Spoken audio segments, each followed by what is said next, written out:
Anyone who wishes to speak has not signed the sign-up sheet yet. I'd ask you to do it now so we can keep the proceedings moving promptly tonight.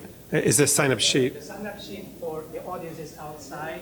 When your name is called for as an applicant, you will sign then, okay? This is only for the applicants Okay. when we call.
Carlos.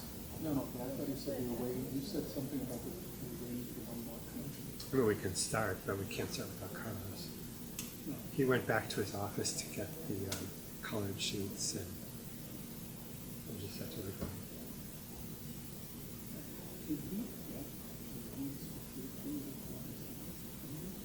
I couldn't find it.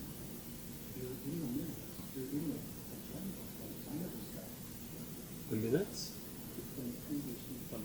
He circulated it to us by an email, like Friday.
So first, yes, we'll declare an official quorum of 6 members.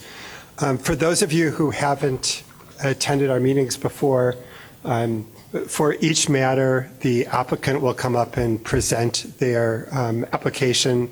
The commissioners will then have questions for the applicant to the extent they don't understand aspects of the application. We'll then afford members of the public an opportunity to speak on that matter. We'll ask that you keep your presentations brief and not repeat what other members of the public have stated. And then the commissioners will have discussion and a vote. To the extent you do wish to speak, you'll have to be at the podium. The hearings are recorded, and the record primarily consists of the videotape. And so you need to be able to be at the speaker to speak, so as to be recorded on the videotape. So our first matter of old business was 2404 Ridge Avenue, where a continuance has been requested until our October 1 is a earlier meeting date? Correct, Mr. Chairman. The next meeting, just for your information, is not the second Tuesday, but it will be the first Tuesday of the October 1st. October 8th is a holiday, Yom Kippur, so we will have the meeting 1 week earlier. Okay, thank you. Would somebody like to move that 2404 Ridge be continued? Elliot? I move that the case of 2404 Ridge Avenue be continued to the next regular meeting on October 1st, 2019. Second? Second. Julie? All in favor? Signify by saying aye. Aye, all in favor. Just as a reminder, I think the applicant and those opposing the application, I mean, I think had all stated that they would like the commission members to see the property before the next meeting. I don't think anybody had that much in the way of pictures. And I know I went and walked by. You can see it from the public sidewalk. You don't need any permission. But I would say just walking by was much more informational than just some of the verbal descriptions by the people who spoke. The second matter is another continuance of 1040 Hinman. Just as a reminder, where we left off at the prior hearing, I think we were ready to approve a plan without some of the more visually apparent cells in the front, panels in the front of the house. The applicants, though, were not themselves here, and so we asked the contractor if he'd like to go speak to the applicants and give them the opportunity to come back, and so that's what we're doing tonight. So who will appear for 1040 Hinman? If you could come up, please.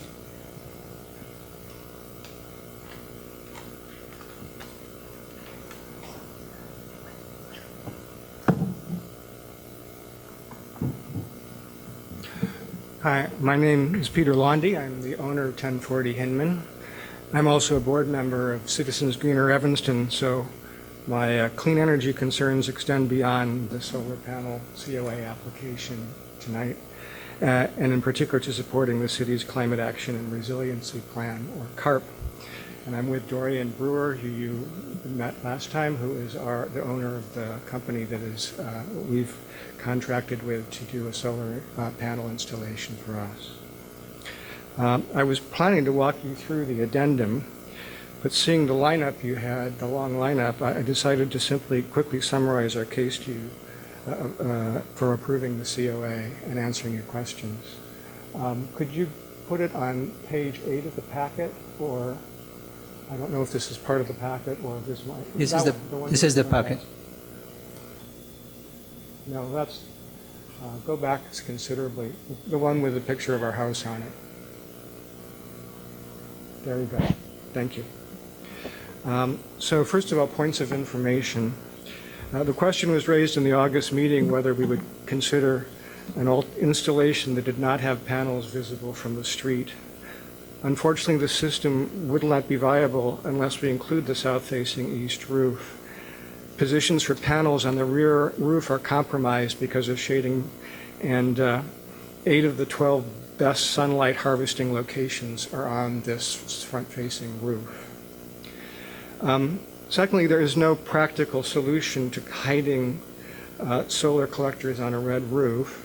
We understand our 40-year roofing has about around 23 years of life left on it, so we're not willing to replace our roof, either to reduce color contrast between the roofing and solar panels, or to replace it completely with solar shingles. We worked hard to integrate the house exterior painting and the front garden plantings with the roof's red coloration. As for the solar shingle industry, it is still in its infancy. Flush solar shingles are less efficient than rack-mounted. Manufacturers are still trying to develop their products, and the models we've seen do not appear to integrate well into the roofing. We feel it is unwise to go with an experimental solution for a long-term solution on a historic house. Also, flush panels may violate Alteration Standard 1 as their installation may require replacement of existing building material. In contrast, rack-mounted panels are removable. With these constraints, we made several design choices to improve it as we could. We proposed keeping the visible array to a simple 2-panel by 4-panel rectangle in scale with a portion of the roof, and are specifying minimally visible framing on a high-end panel. We chose panels that minimize the strong silver patterning visible in most solar panel models. When viewed from oblique angles, panels tend to reflect sky conditions, so contrast between roof and panels varies depending on the weather and the angle. On page 8, which is what you're looking at, is a photo of another historic district house on a partly cloudy day, and an illustration of what panels would look like on our house on a partly sunny day. To our eyes, these reflections enhance the appeal of the panels. Our front garden and facade, could we go to the next page, please? Our front garden and facade draw the attention of those who pass by. Our garden is deep and designed specifically to engage passersby as the seasons change and the details on the facade are accented by the paint colors. We mention all that because they do take your eye away from our roof. Some questions for the commission seem to be here. Given the current context, that is a relatively new category of alteration for the commission and new ambitious climate action, clean energy goals for the city, how the Preservation Commission addresses the following questions may have an impact on your decision tonight and in future decisions. First, are skylights and thermal solar panels useful precedents, especially for rack-mounted rectangular solar PV arrays? They may be larger than skylights, but they have the advantage over skylights in that they do not require openings in the historic structure and are removable.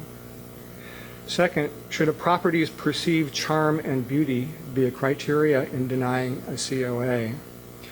Uncertainty about likelihood of approval may become a disincentive to plan for rooftop solar PV systems. And won't a property's aesthetic attribute shine with or without panels? With solar panels, wouldn't it be both a win for the streetscape and a win for the environment? Third, is denying a COA so all 3 views, rather than just 2, are free of solar panels worth preventing rooftop clean energy generation? This is likely to be a controversial position to take in a town full of people deeply concerned about climate change and proud of our city's record in being a leader in green living. As many houses in Evanston's historic districts have south-facing side roofs, this may lead to frequent COA applications. And fourth, do rack-mounted solar PV panels on slope roofs like ours conform to all 10 of Evanston's standards for alteration as now written? By being removable, they do no harm to the roof, and by prolonging the life of the shingles below them, they do some good. While solar PV is a new category of alteration for the Commission, is it an innovative design for alteration? It would not seem to qualify as it is the predominant industry standard design. And if it isn't an innovative design, standard number 9 doesn't apply. In conclusion, my wife and I are both designers. We have tried to integrate the historic and modern in ways respectful of the historic character of our house, and to model how environmentally sustainability can be addressed in these decisions. We ask you to let us extend this project to include harvesting sunshine on our roof. we think it will better express not only our values, but Evanston's as well. Ready to take your questions. Thank you. Are there any questions before we hear public discussion? I have a question. I was not here at the last meeting, so this is actually my first question on this project. So there is a lower roof, and did you look at putting the panels on that flat roof of the porch? Looks like on the side, south side. We didn't because it's so low, and to the left are tall maple trees. So there would be, it's not feasible. Right. Not, And did you look at putting the solar panels at grade somewhere? the only place to put them at grade would be in our front lawn. Having a solar farm in our front yard didn't seem to be something anyone, our neighbors would want or anyone else. Okay, so that was a decision because it could, I'm just weighing. The other issue as well is there are, we have street trees that are growing. We have trees to the west that are growing, and our house is to the west. We have very tall trees across the street, and our neighbor is to the south is so close to us. Whatever they plant, we have no control over, and it's a 25-year issue. So it just didn't seem that a plot that size with as much around it is a reasonable place to put panels.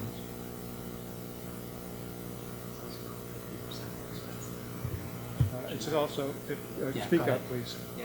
Hi, Dorian Brewer from Ailey Solar. The cost of ground-mounted solar is also significantly higher, about 50%, because you're pouring concrete. You're essentially making a almost hurricane-proof kind of wind structure with the big concrete pillars. Okay. Other questions before we open it for public discussion? I had a question. I don't recall. I went by the house again today, but is there a garage? Is there anything? There is a garage. I have some of the presentation with me from August that shows a plan and so forth, if that would be useful to you. I could bring that to you now. I didn't recall that. Yeah, that has a Siberian elm right over it. So. Mr. Lundy, if you don't mind, we need to be in the microphone after you finish. He's just handing me.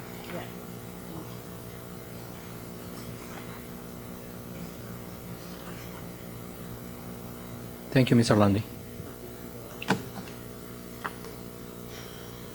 Sure. I don't think I have those documents. I don't know where the documents come from. Do you want to pass it down? Was that your presentation from last time? Yes. A few of the I was just pages. asking if you could pull up that one. We can keep it on. Then It would be difficult. all right. Sorry, can you just look at this for 1 second? Okay. Well, should we, I mean, we'll come back to the commission if maybe we should, why don't you have a seat for now, and we'll ask for any interested members of the public to speak. Yes, sir. Thank you. My name is Jonathan Newsma. I am immediate past president of Citizens Greener Evanston and appearing tonight as a representative of that organization.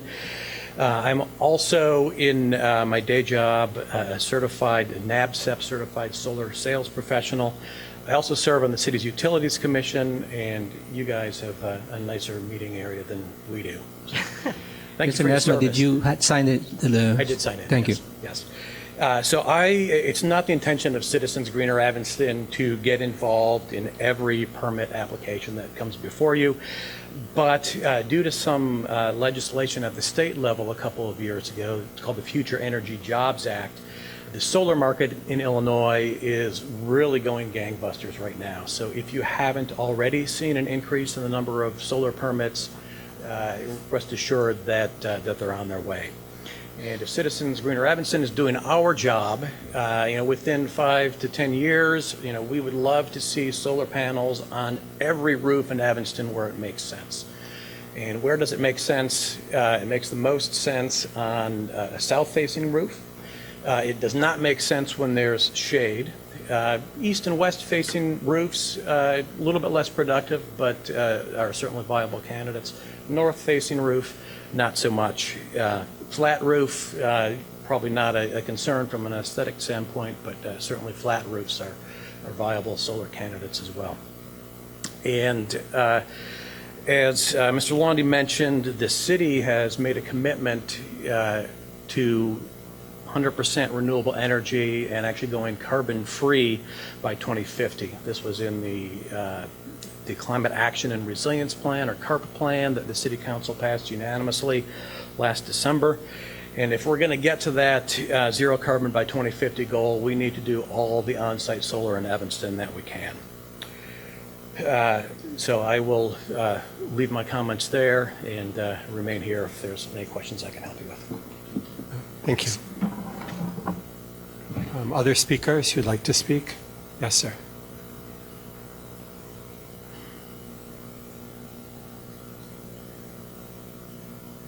Well, my name is Arthur Anderson, and I actually have a mostly written statement which I've passed out to people, but inasmuch as the record is made by what's spoken, I'm going to read that if that's, and I don't think it's too long, if that's acceptable.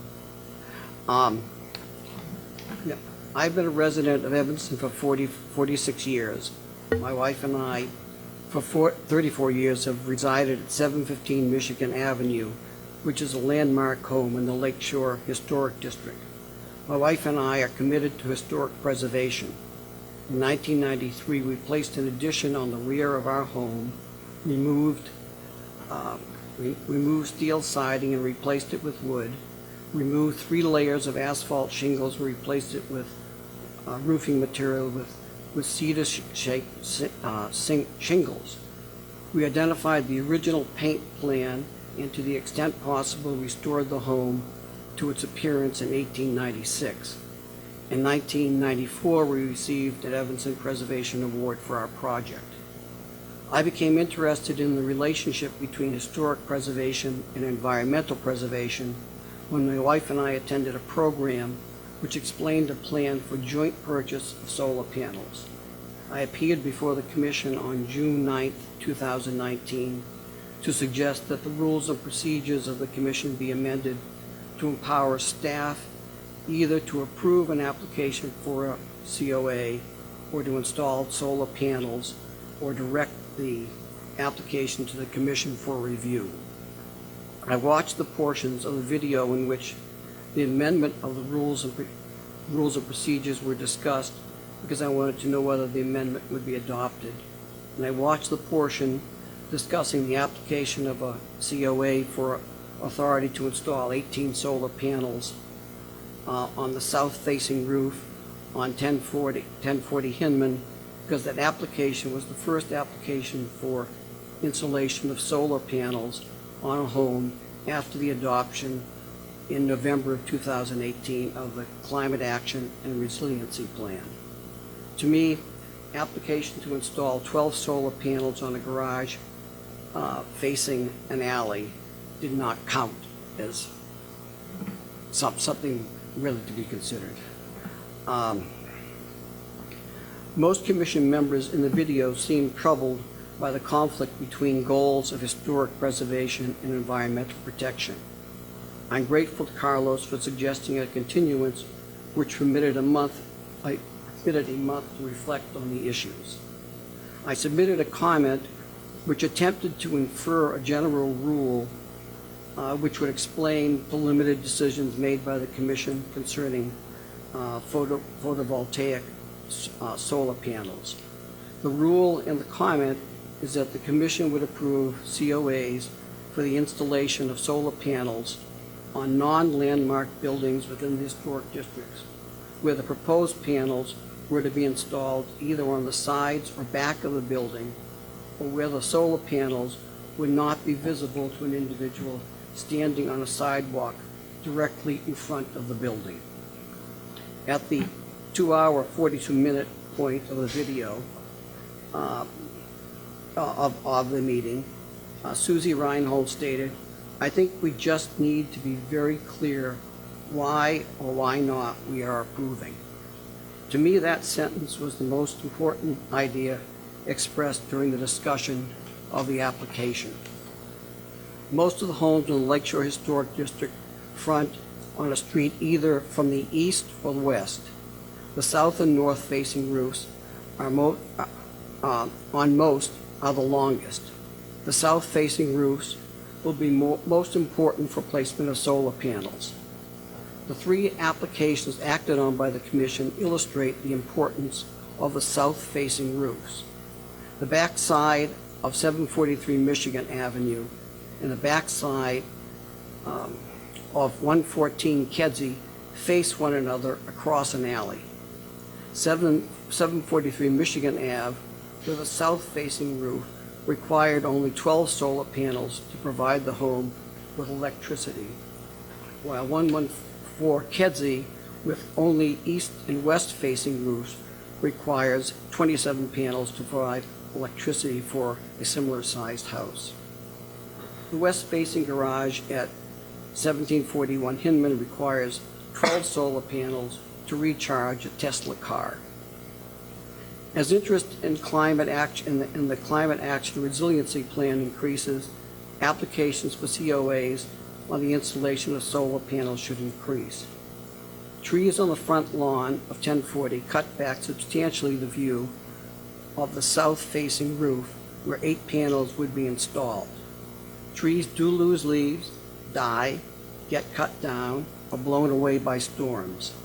In weighing the partially transitory nature of tree coverage, the Commission should also consider that architectural sightseeing season customarily runs from mid-spring to mid-fall, when the leaves would be on the trees. The Evanston History Center, for example, in 1916 will give 7 historic walking tours. The first was on the 1st of June, and the last will be on October 19th. Non-sightseers who regularly walk up and down the 1000 block of Hinman likely look down and do not notice the roofs on the house. No matter what decision the Commission makes on the application for the COA, I hope that in reaching its decision, it makes clear the reason for the decision. Decision on this application, whatever it is, will send a message to future applicants. If the decision is to reject the application, I hope the Commission will explain the distinction between the roof on 1040 Hinman on one hand and the photovoltaic solar panels on the roof of 114 Kedzie and on the roof of 743 Michigan, as well as the thermal solar panels on the roof of 1109 Hinman, which is three houses and a street intersection away from 1040 Hinman, and the thermal solar panels on the roof of 1200 Judson, which is just 2 blocks away from 1040 Hinman. Section 2-803G 9 of the City Code of Title II, Chapter 8, Historic Preservation, in pertinent part requires the Commission to submit written findings regarding any project which is subject to appeal from the Commission decision to the Council, I left out a bit, or its duly authorized representative. I acknowledge the tension between historic preservation and the goal of generation of electricity from renewable sources. In no time during the year could a person standing on a sidewalk in front of 1040 Hinman at a point at least 33 feet north of the south boundary of 1040 Hinman see the proposed panels if installed. In summer, a tree on the front lawn would block view of the proposed solar panels. In late fall and winter, in early spring, solar panels could be seen after the leaves fall and before leaves return. Sightseeing traffic during that period would be low. I don't actually know how to control that, but would it be possible to just show show the picture of the two homes with solar panels, which were part of the materials that, the comment that I submitted? I think it's on, I don't think I included that in the packet. This is a separate, we just did the packet from the applicant. I Oh, you mean in the comments? know, I looked up and read the, the comments that were part of Right. it. I think it's like- Maybe, it'd be on- Scott, if you could scroll down, I don't remember I think if the it's about comments are page here. 35 or 36. Oh, I mean, well, I mean, do we have here are the, Not in this version. It's online, but we don't have it in this version, which is the application of the applicant. okay. In that case, as I said in the statement that I submitted, you know, that within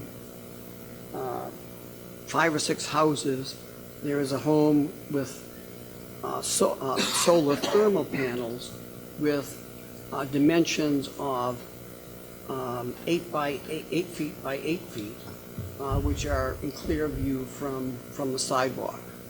2 blocks away, there is also another home with solar thermal, solar thermal panels, which are very clearly visible from the sidewalk because it's a corner house, and you look and you'll be all along the house. You see the entire south side of the house. I'd also like to make one. Okay. I mean, we generally ask that public comment try to be relatively brief. If you have something to say, why don't you say it? But if you could please finish up shortly, thanks. Okay. Just one more comment. Could it possibly go back to the view of the of 1040 with one where they have the where they've given the example of the panels that would be on the house. It was, pardon?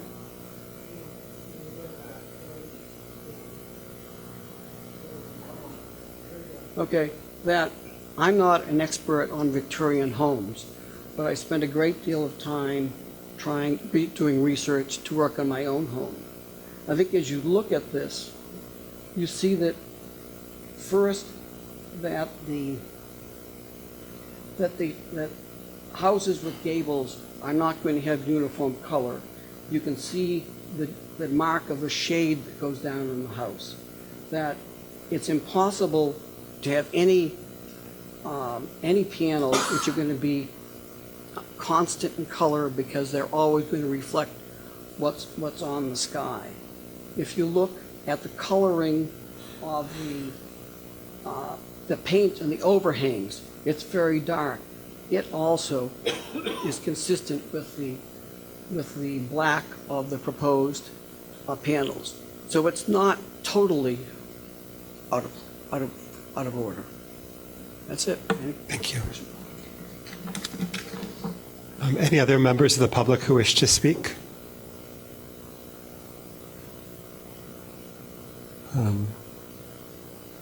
Okay. We'll just note that there were a number of other public comments received by email, both for and against the application, which have been circulated to members of the commission. I think everybody has. Discussion by panel members?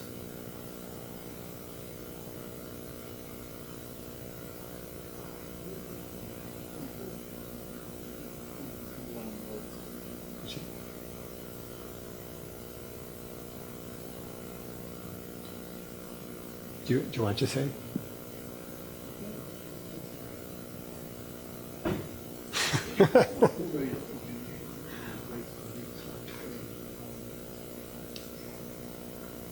I guess I can start off. I mean, My perspective is just that it's obviously a contemporary item that's added to the roof, but it follows the shape of the roof. It's no more of a contrast with the shingles than a skylight or some other contemporary intervention would be. It's very similar to other systems we've approved where it's not directly on the front facade, but on a side-facing roof surface. They are reversible if the technology changes, and then the house would be left essentially unchanged from its historic condition. I just don't see it as something that conflicts with the preservation standards. So I'm comfortable with the proposal. So, this is just I just want everyone to know this is a really difficult and has been issue for the commission. And each project that comes before us with wanting to put solar panels on, it's, each project and each commission, and remember there's different commissioners with different opinions, but it is a difficult task. So Ken is right that if you take something off and I agree with him in terms of you take a panel off and the house is the same and it's not altered, then it's sort of, it meets the standard, but it still doesn't really meet the standard of if we're just looking at it in terms of design and compatibility. And then we're also sort of slated with trying to make, it's almost like we're making these decisions in this strange vacuum, but that's what we're slated to do. So, I can honestly say that it's difficult for me with understanding in terms of today and what we're dealing with and our energy crisis issues and sustainability. But we are still slated with our standards and with, in fact, I think Carlos he sent something to us from the state of Illinois. I think that's what it was from. Wasn't it the national? Excuse me, thank you. National Park District and what is appropriate solar panel on a historic property. And this would not be. I'm just saying in terms of those standards, which can be shared with everyone. So it isn't, for me, I have to say that it does begin to set this precedent where, yes, we could see solar panels on every front-facing gable or south-facing gable everywhere, and maybe that's okay. I'm just not sure that should be okay with the commission. So this has been this is actually difficult territory. I would say there are segments of both speakers' arguments that I concur with, but and the difficult thing is that, as many of our commissions in the city do, the commission members change through the years. I wasn't on the commission when other things were approved or denied or whatever, and relatively recent. But I do agree that when dealing with a home in a historic district or a landmark home or a contributing home to a historic district, that we should, if things can be removable, that's great. That's something in their favor. But to me, when I'm looking at from the primary vistas of the home, at the historic character, something that would negatively impact the historic building, even if it was removable on the primary facades or primary vistas, I would have a problem with our Preservation Commission as a Preservation Commissioner approving that. I would only approve it on some of the other facades or parts of the roof because it is removable. But I would like to see things, I would love it if we could find some way to do both, to be able to preserve in our landmark districts the historic integrity of the homes from the primary vistas, and in other alterations of homes, we also might deny things happening on other facades from other sight lines from public views. Maybe we could loosen up there, but still maintain our primary vistas and be a little stronger to the preservation guidelines there. I agree that it's difficult because obviously I would like to find some middle ground that works to be able to do this. May I ask? No, why don't you wait to the commission? I have a question to the applicant and maybe to his contractor. What is the payback? How many years? 8 or 9. Okay, what is considered a reasonable payback?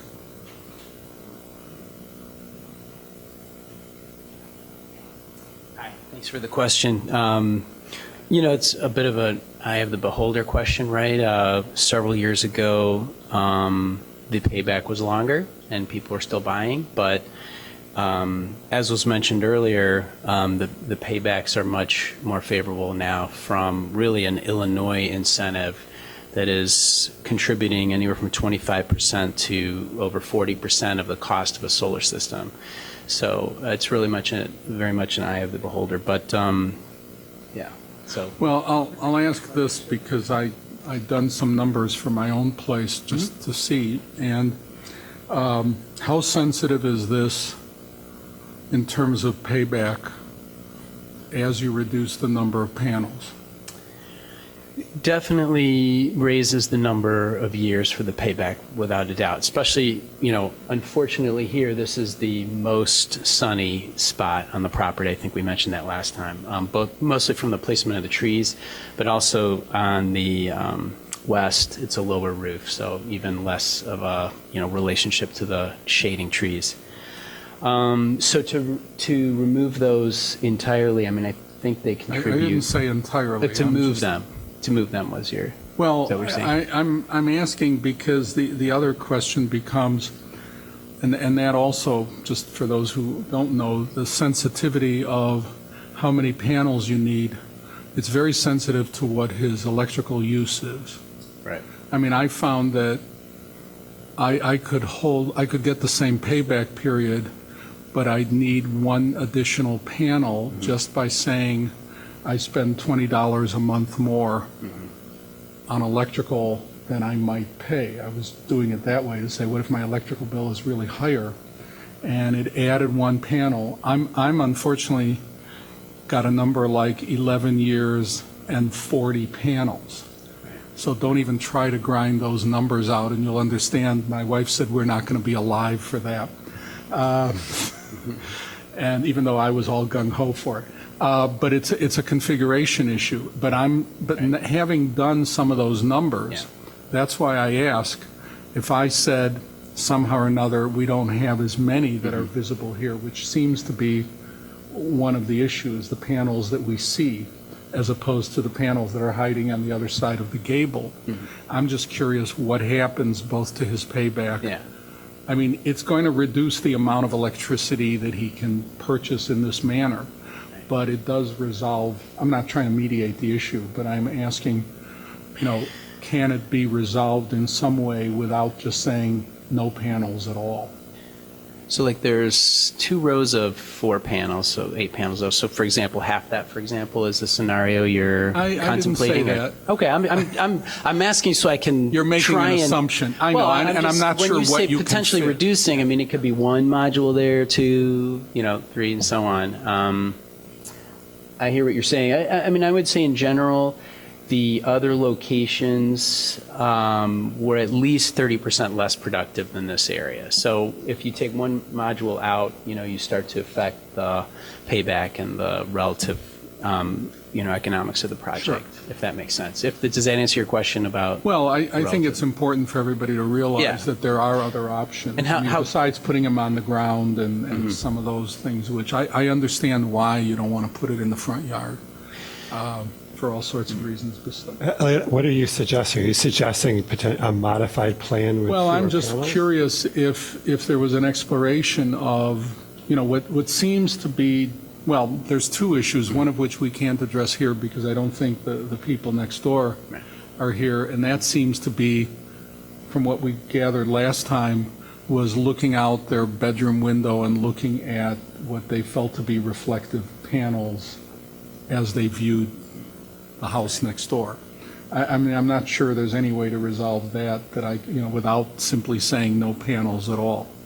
But then the question is there a way to provide solar, maybe at a reduced level of effectiveness or efficiency or whatever, and not have to deal with the issue of what we see here? Because I think what was brought up, and you just pointed out, in those national, it's really what is it? It's the national, it's not the national. National Park Service. National Park Service. The examples that they showed really don't work with this unless you're literally standing at 90 degrees to this house across the street looking directly at the front facade so that you can't see any panels. But anywhere, any movement south to the south and you begin to see it. I mean, I looked at their examples and realized that they don't have, what they're offering as potential solutions to placing panels don't really work with this roof configuration. Completely fail on mine, by the way. Can I ask a question?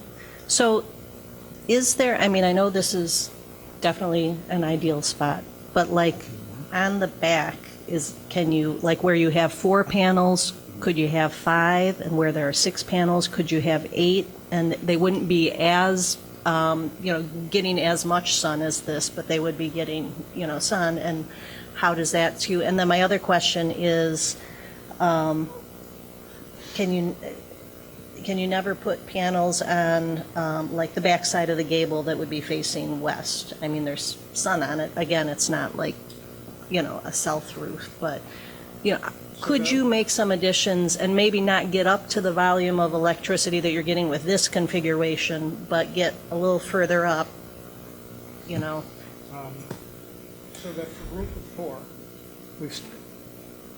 with the roof with 4, that's the other strong area for sun capture. The one that's 4 next to each other. We crammed as many as we could on that. So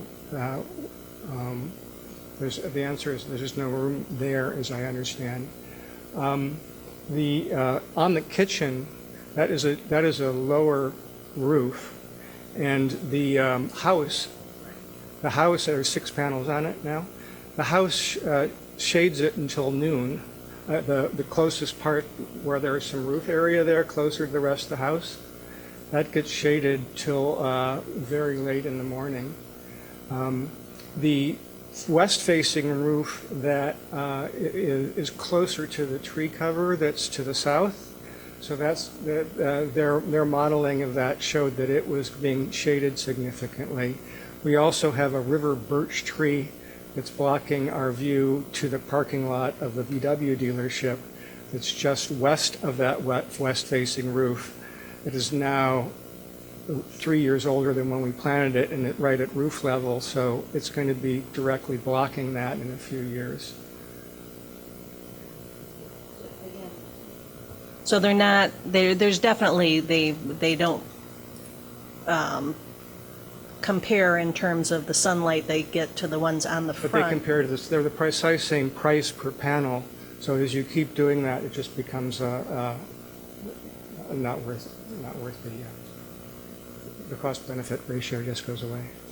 And so your payback is 8 years, but then maybe your payback would be 10 years instead of 8 years, or? Maybe not that much. I mean, not that low, I would say. That's right. We'd have to model it, but yeah, it could be significantly higher than that because as was mentioned, as soon as you go off of south, you lose at least 15% if you have perfect sunlight, but we have shading on top of that. And we have a steep roof, which makes it worse as well when you're west. But yeah, I mean, you're looking at, it could be 30% less productive and beyond. And so, yeah, the 8-year could go easily to 12 with very little tweaking, which is what you may have discovered. And, you know, when you're out there buying solar, whoever's listening, the exact design, as was mentioned, is very sensitive. So I don't think people really understand that when they have maybe a fast salesperson. You know, so you want to hire someone who is careful with the design. But I think similarly, when you're dealing, and it's just the way it is with, I believe, with in a historic district or in a landmark house,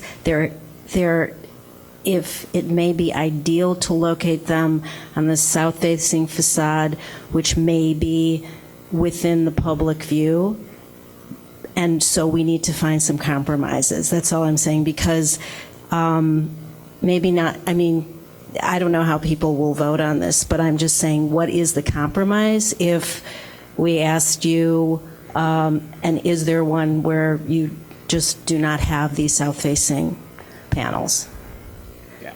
So I mean, I think there is one. I'm not sure it's ideal. I don't know if this will be helpful for you. You know, we've been dealing a lot in Oak Park, for example, with obviously a lot of historic homes, and there they've adopted a process where, because of the removability of solar panels, it's just not an issue for historic preservation in that sense. So if ever needed, you know, they'll have, you know, they can be removed and so on. So in Oak Park, you know, there's quite a lot of solar, just as a, I don't know if that's helpful. I'd like to comment for a second. I believe that as well, as maybe I should go to Oak Park, but I don't see this damaging any historic material. I just see this as a passerby interpretation of the house, and it's very obvious that this is an addition. I know that in Standard 3 it says that objects that have no historic basis should be discouraged, but again, I don't see any damage to actual historic materials occurring here. Okay, well, let's try to, did you want to make a final remark, or?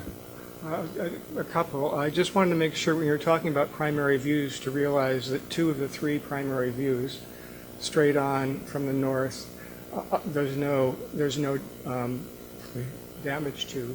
And just to mention in terms of the Oak Park thing, as I understand it, there is review, but only if it's a street-facing view, so that it would be damaging all 3 views and not just damaging one of the views. Thank you. Thanks. Yeah. And we have looked at all the alternatives, and we're at the edge of what is financially viable and makes sense in terms of solar collection with what we brought in front before you. Okay, thank you. Okay, just informationally, there were a lot of issues that came up. We have in the past, it's partly going to Aleka's question, we've had not many, but I think in the time I've been in the commission, 1 or 2 of these a year. To my recollection, we approved them all, but based on the same kind of project-by-project assessment, based on the, weighing the, the fact that we would like to be approving these projects to encouraging solar energy versus the historic preservation issues. We did amend our rules, really, I think at Mr. Anderson's request, and it's maybe not be identical to Oak Park, but it's somewhat similar. Our rules now provide that staff can approve certain projects that don't have a substantial visibility, but that the commission will still approve those that do. And there's not a sharp line like a 1, 2, 3 views.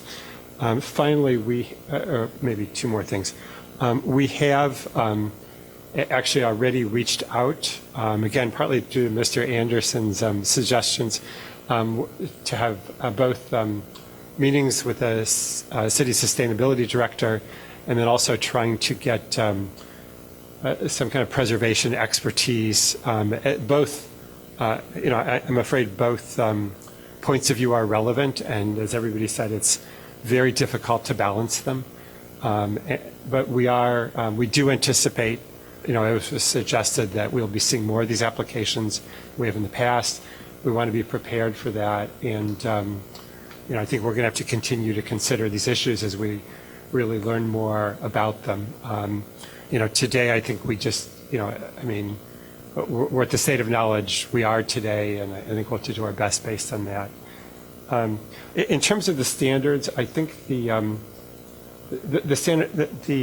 standards, the ordinance does have in it that we will consider the national park standards. It doesn't say we're bound by them, but the national park standards are, I think, most clearly on point in terms of, saying that there should be really a case-by-case assessment of the preservation issues. They do discourage what they call obviously obtrusive installations, whatever that means. We only have to consider it as we do learn more from the city. We may, I think we have in the past really erred on the side of approving these projects, which doesn't mean we've always approved them, but we generally have. We may wish to do that. But I think we will continue to improve our knowledge base in discussing them, which, unfortunately doesn't lead to any kind of easy answers today. I think we're, just going to have to decide based on weighing two things that don't lead us in the same direction, and makes it a really hard decision. We don't have any easy way out, unfortunately. So I don't know, is there any more discussion from the commission? Elliot? I just want to comment before we vote that this thing was written up as implying that standards for alterations 1 through 10 all apply. And I don't believe they do. And I think we have to be, I think in the past you've provided us some sheets that implied otherwise. And in this particular case, I can't see that all of 1 through 10 are applicable at all. And I think it's important, however we vote, that we're really only dealing with those standards that I think apply. I certainly don't think that, I think it's 8, 7, probably 6, and maybe 4. And somebody can tell me whether they think 5 applies. I think the only ones that are applicable are probably 1, 2, 3, and maybe 9 and 10. I may be wrong. 9 for sure. Yeah, but I think it's important that we're not voting on standards that don't even make any sense here.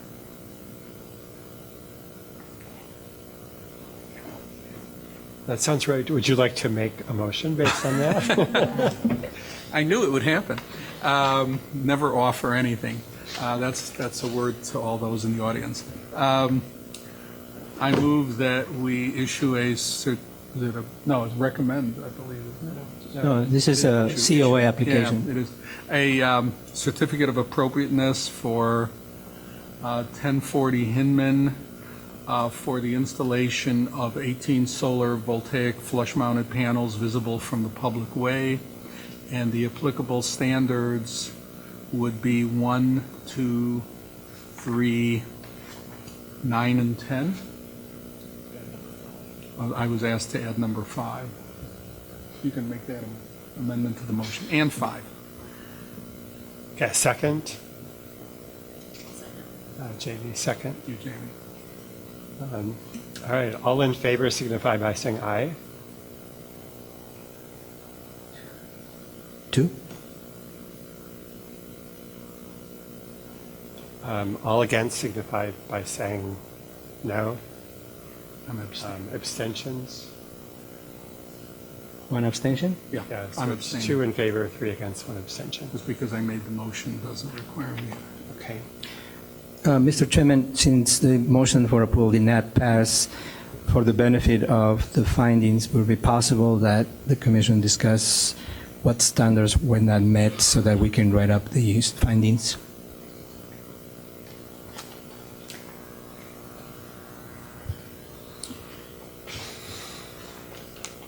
I would say that number 9,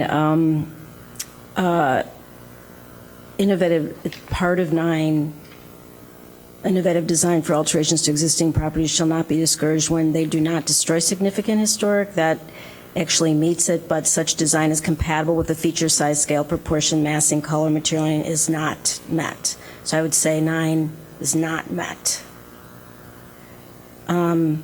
5, distinctive stylistic features, skilled pattern examples of that characters of property site shall be treated with sensitivity. No, they're not treated with sensitivity. That's in my opinion. I don't think 5 is met. Someone else can speak up if they disagree, obviously.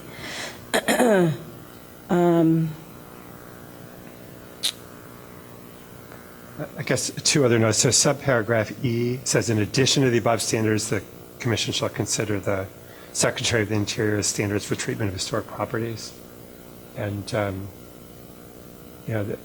applying those standards, it does not necessarily meet them. I do think, with respect to the request that we be clear, I think we were prepared to approve a scaled-down project. I believe that probably all the members of the commission would have voted, and hearing a lot of shaking yes, would have voted to approve a project. It was just the particular the visually obtrusive elements that seem to go a little beyond some of the other projects which we've viewed and should not by no means be taken as, and I think, as I said, this is the first time that I can recall we've disapproved a solar panel project. I think generally we will approve them most of the time, but that we can't abdicate our responsibility to review them under the Preservation Code. I think aside from what Julie said, 9 and 10, I think I actually had difficulties with number 1 because I think the term is every reasonable effort. I think those first 3 words really encompass a lot. Actually put an incredible burden on the applicant, I will say, but I didn't write the standard either. So, and I think that I think there are certain efforts that were made here, but I think again that there may have been alternatives that need to be explored, and I agree with what you said. It might, whether it be a scaled-down version or a modified version, probably might have been. I can't speak for the other commissioners. I think might have been probable or acceptable. I'm not sure which. I think we should, for clarity, state that. I mean, does everybody agree that we would have approved a scaled-down version? I just think this is a really important issue, and people. Okay. So People to the word would. if the panels were not on the front facade, and I consider that, the gable that's a very visible facade, and they were just on the other 2 locations, I would have, I understand it's less energy efficient, but I would have said yes. Does anybody disagree with? I don't disagree with what she said. Okay. I mean, I think we'd have to. It's unfair because you'd have to see what it looks like. Right. I mean, that's a blanket statement, Julie, without knowing what the consequences are. Right, it's just that it wasn't on the primary facade. And I think that we have to be looking at that, because I don't think you can rule out using solar panels. I just think the primary facade is, unless it's a flat roof, and then where you don't see it on a primary facade, if it doesn't have a gable or something like that. But Okay. Is that clear, Carlos? Thank you. All right, we should keep moving through the agenda. Thank you. Thank you. The first matter of new business. Mr. Chairman, just to let the applicant know that they could come back to the commission if they have a revised plan, or if they wish to appeal to the council, they have 30 days to do that from this date. 730 Forest Avenue. Is there someone here? Is the applicant here? Hi, Morris Ford. I'm with Ford Windows and Remodeling.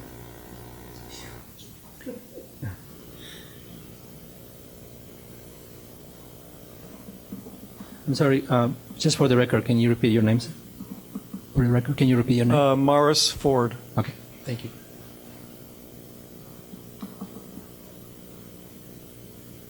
Do you want me to start? Sure. So we're seeking approval to replace 12 windows at 730 Forest. The windows that we're looking to replace have been replaced at least once in the past. The last time that these windows were replaced were about 19 years ago. And at that time, they were replaced with Marvin windows. They were wood on the inside. They were wood on the outside. Over the 19 years, the wood has deteriorated, even through regular maintenance, caulking, painting, repairing of some damaged wood. They're at the point where the rot has come visibly all the way through the frame and the sash members. So we're proposing to replace them with the exact same size. We're going to actually use the same manufacturer. It's going to be a Marvin window. We're going to take the whole frame out.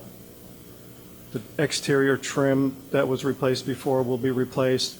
Everything will be the same size, including the members on the sash itself. The stiles and rails of the window are the same. The trim on the outside will be the same. The only difference that we're looking for today is that we want to do a clad window, aluminum clad on the exterior, as opposed to the wood. Would you like to go over the slides of the presentation? Or? Sure. Would you? Can you try the remote? There's a remote. Here we go.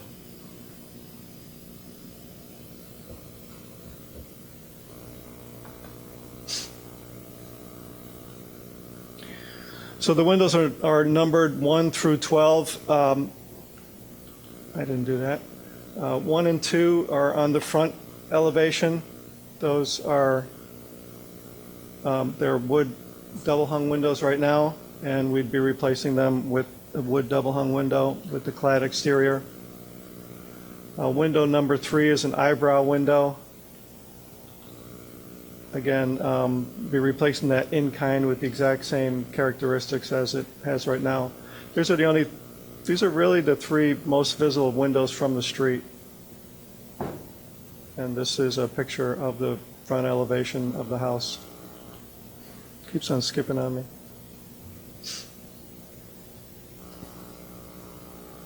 A close-up shot of window 1 and 2 showing some of the deteriorated wood.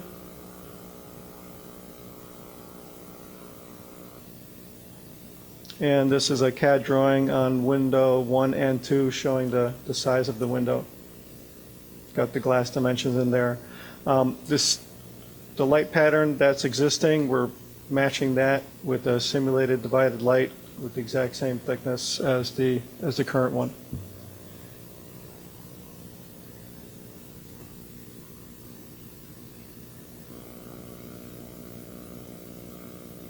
So this is the side view of the house, windows 6 and 7 and 8. 6 is a combination window. 6 and 7 are combination windows. They have a separation between them both horizontally and vertically. We're matching the same configuration that's in there right now. And then number 8 is another double hung window. It's got simulated divided lights in the upper sash, which we would be matching again. Here's a picture from the front of the house, just looking at the side view.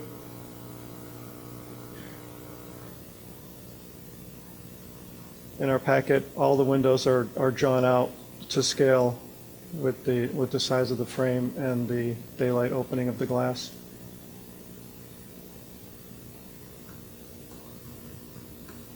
So 6 and 7, Family South, 6 and 7 refers to the number that's on the previous elevation.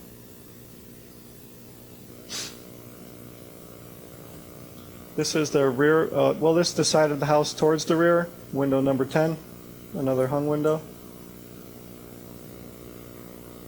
This is the bay window at the rear that we'd be taking out the entire frame, rebuilding the roof, and redoing all of the trim on the outside. And this is the elevation on the rear.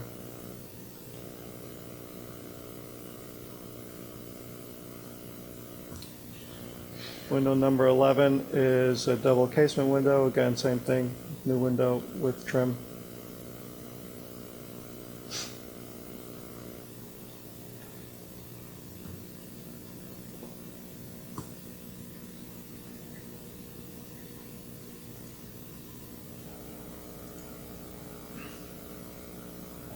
All of the corresponding photographs from the exterior showing deteriorated wood and, you know, what exactly we're replacing.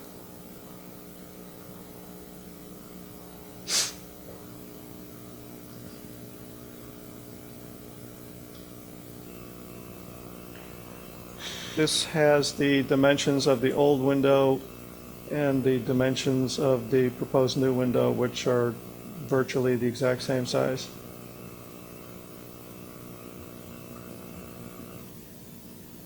And cut sheets on cross-section view of the window.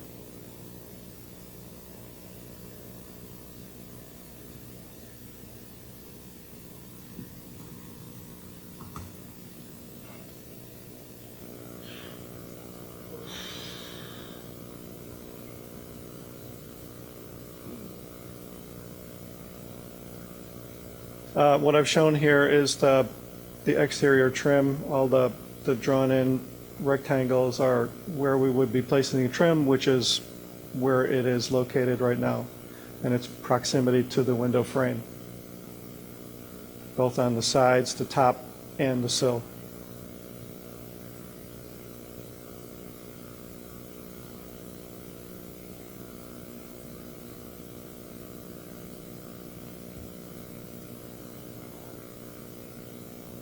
I think it's also maybe important to note that the house, the exterior of the house has aluminum siding, aluminum soffit fascia and trim.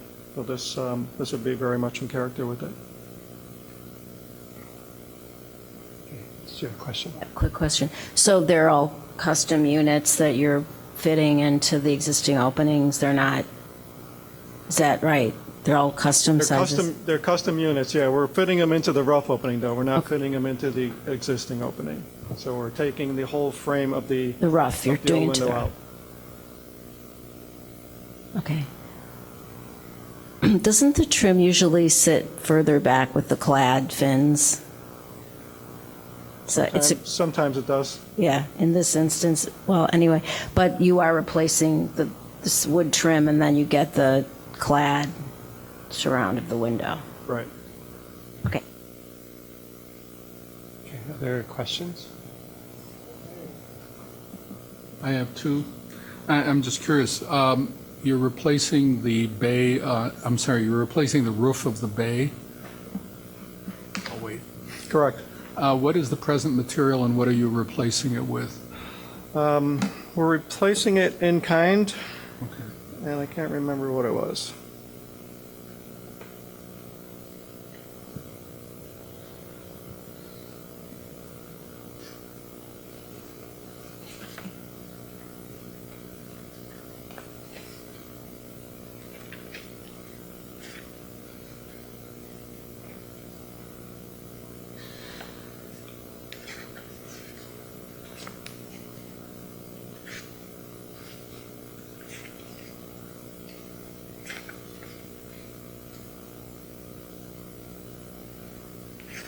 Looks like it's metal.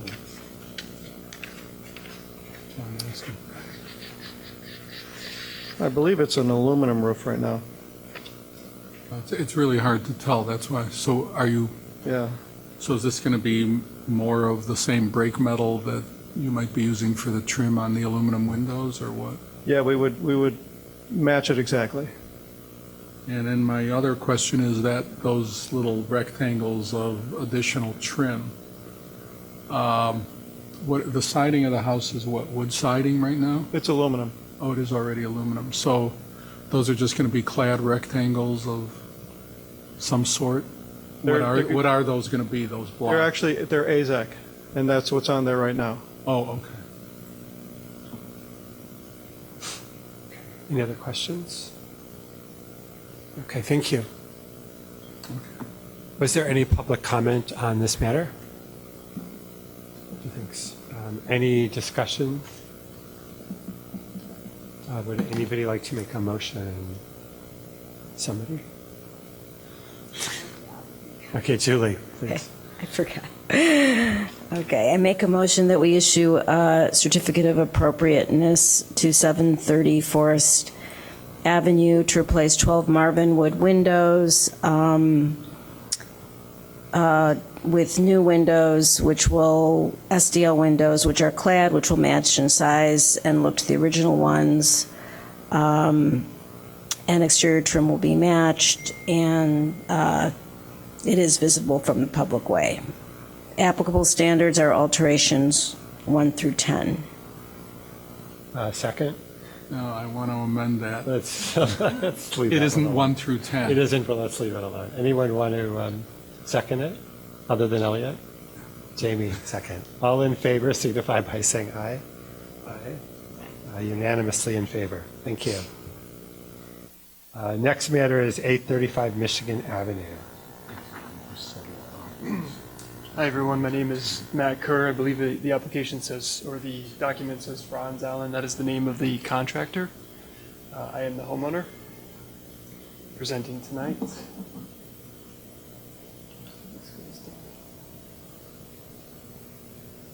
So I'm requesting permission to replace all windows in the front elevation of my house.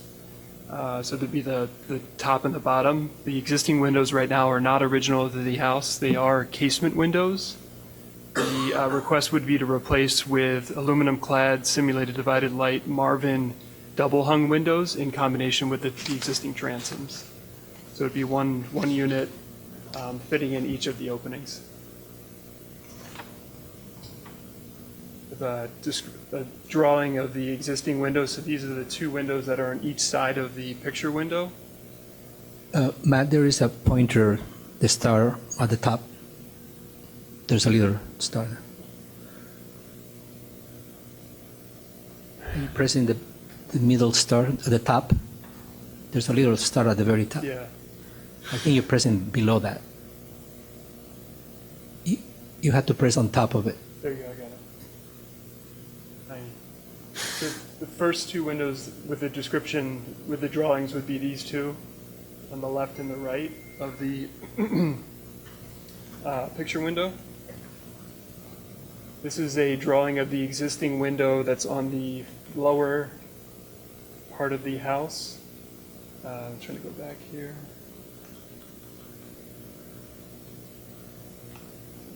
Right here. These are the four windows that are on the top section of the house. Here. 1, 2, 3, and 4. And then this would be the picture window that's in the middle of the house. So this is the drawing of the existing windows. Let's see if we have it here. These are the new windows that would go in. So there's one unit per opening with the transom and then a double hung in place of the casement window that is there right now. These are the two windows that are on the side of the picture window. This would be the one on the left, on the left bottom elevation.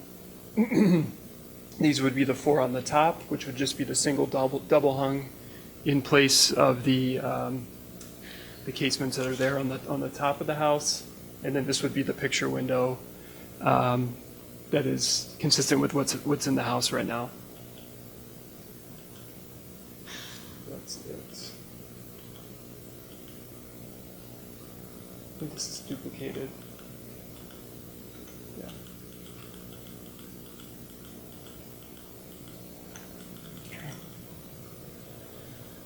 I'll just go back to the picture. This is a drawing of what it would look like with the new windows in the existing openings.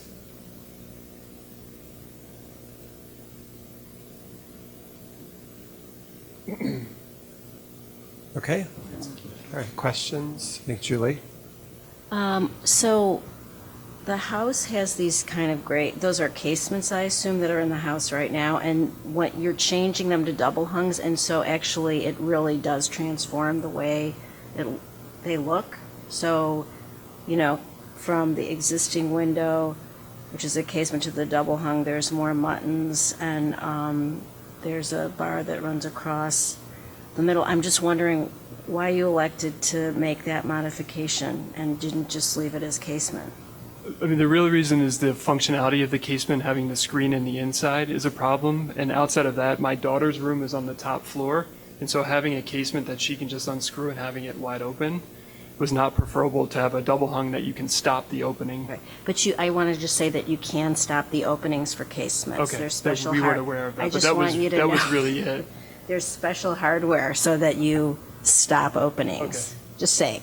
Because I really do Yeah, I think mean, it transforms the way the house looks to change the windows in such a drastic way. To kind of build off what Julie said, it definitely does transform the look of the house. That being said, I think the windows you have now are definitely not original and definitely not the character that the house had when it was built. They're not, and the transoms are much smaller. So at some point, the divider that's there on the original, the view of the house pre-windows, it's not original to the house. So at some point prior to my ownership, that whole front was built out. So the casements were put in, the transoms were, seemed to be shrunk inside based on the other transoms that are existing in the house right now on the other sides. So they're much, the height is much smaller. So with all that in mind, I'd encourage you to maybe do a little more research and see if you can turn up any older photography or any older information to know what might have been there in the past before going down this path. I think it'd be a slam dunk if we had some historic documentation to judge this by. Yeah, I mean, I looked as far as my knowledge as how to attempt to look at the Historical Society, and there was no available pictures. There's only some information of some of the historical census that was done, someone coming by and looking at the house, to some extent pontificating on what might have been there before. But I couldn't locate any original pictures. But, so this isn't I don't know, I didn't see this, but it's not landmarked, it's just in a historic In a district? historic district. Because, yeah, it wasn't marked. So it's not a landmark. That's correct, it's not a landmark. And this is just the front of the house, what kind of windows exist on the other sides of the house?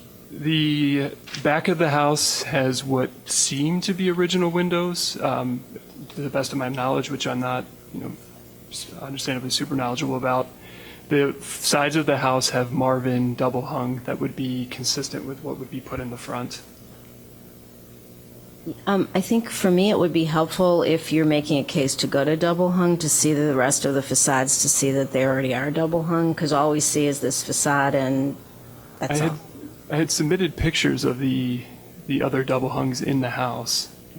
Do we have those? They're not in here. I know that. Oh, yeah, because we have the front facade. Hold on a second. How many Yeah. applications did you submit? Yeah, I think that's part of the problem was the back and forth, so. Let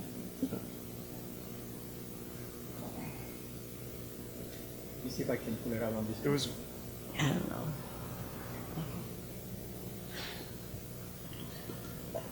That's all we have.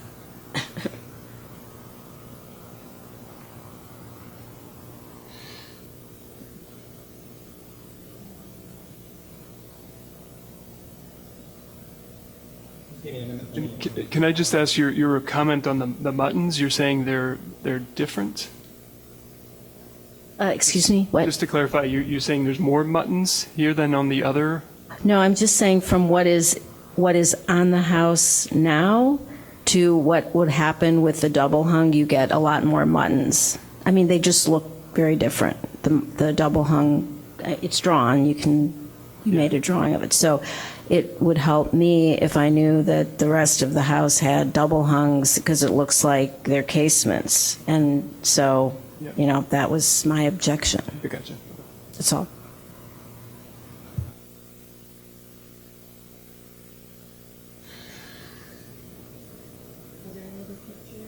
He's looking for them. He's looking.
files I have so far don't show the elevations or the photos, but It would be in the interior photo, I guess, so it wouldn't be exactly to the question of the exterior, but there was one of the bathroom, the back of the house.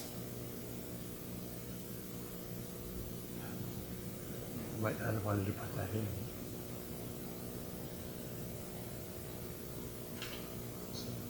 I have the window measurements, See if I can find it. rendering casements, rendering double hung.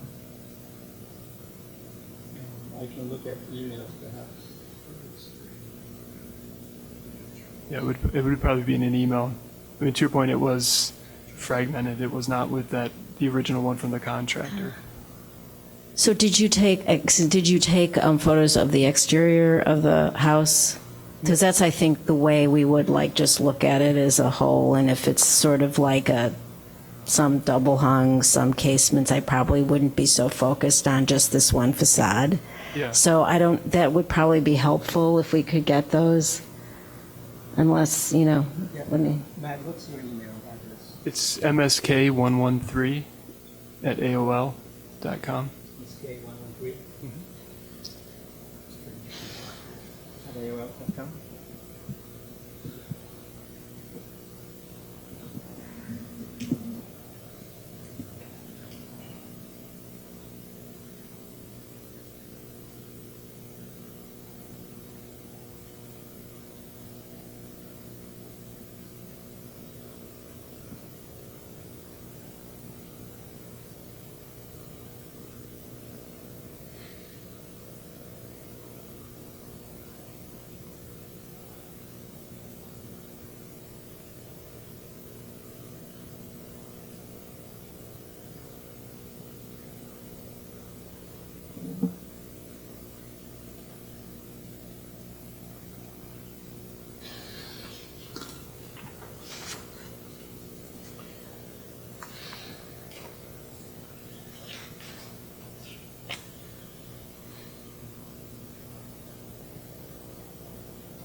I'm sorry, I'm not successful getting information at this time. Okay.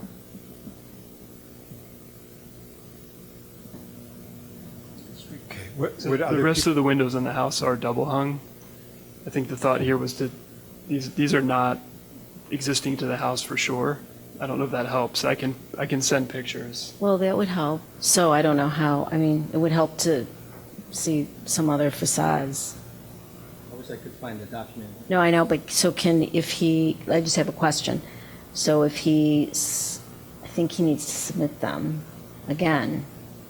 If he submits the application with, excuse me. If he submits the application with double hunts, can I maybe work with you and see if that would satisfy the commission? Maybe you can have a motion that will be approvable with the double hunks? I don't know what everyone thinks. I'm looking at Ken. You'd like to see a complete. Basically, the standard that's in the back of my mind as we're talking about this is the notion of we don't want to see people implement something that creates a false sense of history. So it's the standard of alterations to buildings, et cetera, that have no historic basis shall be discouraged. And so we're changing it to something different that might be closer to what was historically there, but right now we're just kind of all speculating because we don't have any real information. And so looking at the other sides of the house in the absence of any photographs or anything like that is the best information we'd have to go by. Otherwise, if we're truly flying blind, then it's all kind of speculative, and it'd be better to just match what exists now as a default. But that being said, I don't think anyone thinks that the casements you have now were there when the house was first built. That's not the type of window they would have used in that era. I just think we don't have enough, I'm going to say, Don't have we enough just info. don't have enough information. So I think that we need, so I think we need that information. So I think we need to just understand the other Just to be facades. clear what that information is, you're asking for Other exterior. facades, yeah, that's what we look at, the exterior facades. I mean, is there? Do you think you have those photos in an email or something? No, I mean, what I had sent to Carlos interior. was an interior photo of the back of the house, which, yeah, so it's not exterior. So were you able to provide exterior photographs of the other three facades so that they will show that the front facade now will be compatible with those, with the double hungs? Yes, I can, yeah. Okay.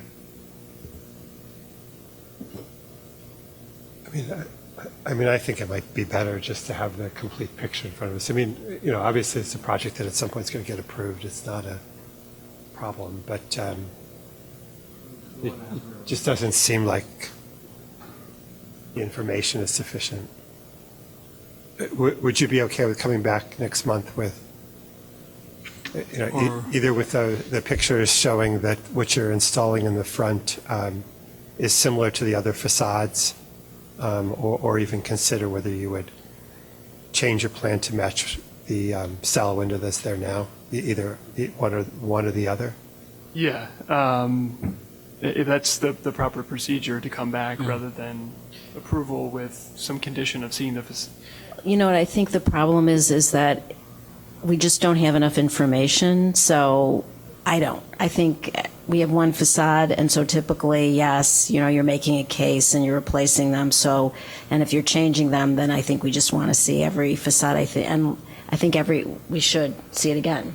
Yeah, usually we have like administrative approval when it's just some minor detail. And again, it's not, we don't want to overblow it. I mean, we obviously want to get your project approved and moved on. But I think a few of us just feel we just don't have the picture of what's going on. I think the difficulty here is it could be administratively, except that no one's really sure whether casements or double hungs. So it's not a question of, if we see it, it's one or the other. I think we have to see it to make the decision as to which of the two it is. Or what combination, yeah. So why don't we continue, and then we'll finish this up next month and get it through. And again, if you have any questions as to whether you've furnished information so that you can get approved next month, why don't you just double check with Carlos to make sure that the presentation's complete and he thinks we'll be able to make a final decision, because we'd like to get it done. Yeah, I mean, to be frank, I've been going through this for about 3 months now, so another month is not, excuse me, fun, but I'm happy to do that. That's fine. Okay, I mean, it's the first time we've seen it, and it. Are you under any time constraint with the contractor because it's getting later in the year? Not that I know of, no. I'd like to have something in by winter more for again, I'm not playing off my daughter, but it's the upstairs, they're single pane, they leaked last winter. So I'd like to have something in before winter, that's it. Our meeting's in 3 weeks from tonight, so it's not, In this it's not case, a long you've period of actually, time. it's not as bad. Okay. Yeah. Okay, would somebody like to move, we continue? All right, I move that we continue the application of 835 Michigan to the meeting of October 1st, 2019. Second? Ken, second? I saw Ken first. All in favor, signify by saying aye. Aye. Aye. Okay, so all in favor. Okay, so we'll see you next month, and we'll get it done. Thank you.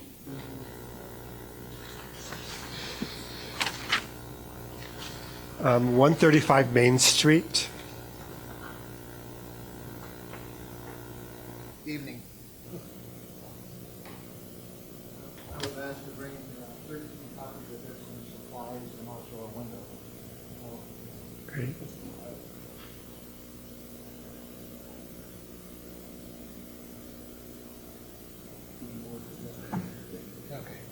My name is Greg Jones. I work for Anderson Windows and also Renewal by Anderson.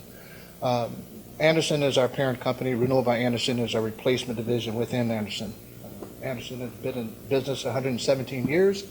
Renewal by Anderson started in 1995, and to this date, not one of our windows or doors has been replaced by another competitor. We use a different product for our windows. It's a composite product. It's called Fibrex.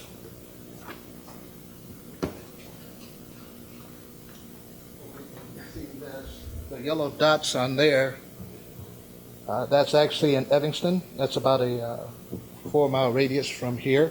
You can see how many dots your community is using our windows, but we haven't had approval yet to go into the historical areas yet, so that's why I'm here.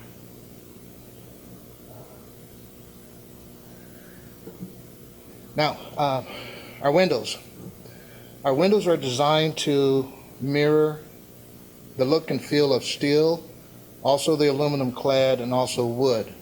The difference between our product versus aluminum clad windows, which are approved, is because we use mortise and tenon joints, which are structurally more sound, and that's what you actually use for wood windows instead of the miter joints. We don't use aluminum clad windows inside Illinois, states a little bit north of us and states east of us, mainly because of the weather that's in this area. I forgot to tell you I'm from Seattle. There's two things I hate about Illinois, is the weather and the taxes. But because we use the mortise and tenon joints, it's a by far more secure product. You had a couple of guys in here talking about the Marvin windows. It's a great company, but they also showed that the windows actually failed within that 19-year period of time. If a person is replacing their windows in 19 years, that means the windows failed roughly about 6 to 7 years prior to that. Our product, again, we've been using it since 1995, and we have about a 1% failure rate on our windows for the 24 years that we've been doing them. Same look and feel. We do the same installation process, which is a full tear out, so we're going directly down to the studs. The application here is not altering any of the existing openings. We're not closing any, and we're not widening any. We're just using the existing openings that we currently have right now, and the windows are the same. And I want to put a caveat on that, with the exceptions of windows 104 and 205. Those are front-facing windows. This is actually a duplex. 135 is who I'm representing right now. 127 is the other tenant, and at this time he has not made a decision to do his window, so we're going to have to remove those two windows from the project because it is front facing. So the application that we're looking for is just the windows that are in the rear and also in the alley area, so they're not in view.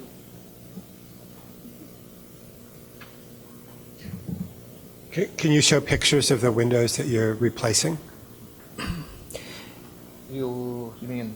No, pictures of the facades of the building with the windows you're going to replace. If you move the This cursor, thing here? right. I apologize. I'm not technical. And there are pictures on the sheets that I gave you too as well. Right here. So the two windows on the left, that's 205 at the top, 104 at the bottom. Those are the ones that we want to remove from the application. Speak into the microphone. Great, thank you. We're just working with the windows that are on the rear and also on the side. So next picture. Those are the front-facing windows again, 204, 205, and 104. Are you replacing those or not? I'm No. confused. You're not. And the reason why is because we understand that you want to keep the looks and feels of the windows consistent, and for us to change two windows that are in the front without moving the other two windows the same look and feel, then it's going to throw things off until this homeowner makes a decision. I'm already talking with them. It's just that because of the time, it's not going to happen at the... So 205 and 204 are remaining? 205 and 104 are... 104, okay. Yes, are being removed. This is the side windows. This has a fence that's about 12 feet up. I'm inside the fence right there, so the bottom windows are not even in view, but those are the windows that we're replacing, and we're replacing with like windows too as well. And this is the rear, same configuration. Bottom two windows are casement doubles. The two windows that are on the top are casement triples, 25, 50, 25 as far as the ratio too as well. So you are basically replacing the same pattern, or there's some variation? The same pattern. And this demo here has grills. The windows I'm replacing will not have grills. This is just my display model, so I show all the cool stuff. So we have these graphics. Yes, that's actually the front. Let's see. Oh, excuse me, that's the rear windows. You have an awning on the top left, casement triple on the top right, with two casement doubles by the rear windows. Same configuration that's currently there now. And this one? That's the existing and proposed? Yeah. The one before was proposed or existing? Yeah, I believe that's the same one. Might have to skip another one. And these are actual pictures on the windows, show the dimensions on the windows, but I brought a window here so that you can view it too as well. But that's not the window you're replacing, correct? You're just showing an example, correct? That's just an example, plus with this right here too as well. What about this one? That shows how the windows.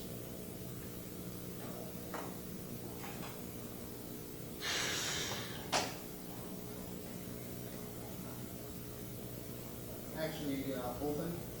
All of the windows that are in the home outside of the bedroom will be hinged closer to the frame for egress. All the other windows will open this way, a 45-55 ratio for ventilation. And we meet those rules too as well.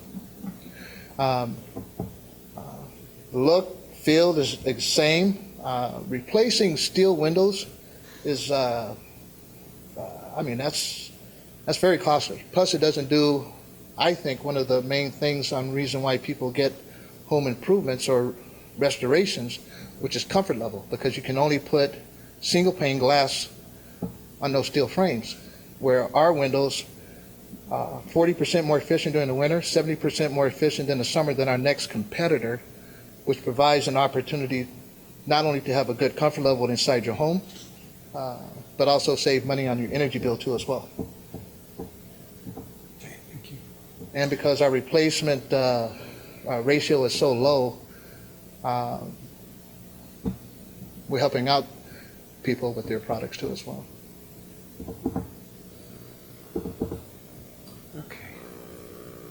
These are some pictures on installs, on how we actually do the installs. If there's any variances or any issues with the studs, mainly because we're dealing with older homes, we resolve those for the homeowners at no charge. If there's any issues with the insulation between the drywall, plaster, or the cedar, brick, or siding that's on the outside, we also repair that and fix that for the homeowner too, without a cost. There's no way that we know what's going on until we dig in there. And I think it's irresponsible of us to charge people for money if we can't see it. So we just go ahead and fix it and move forward.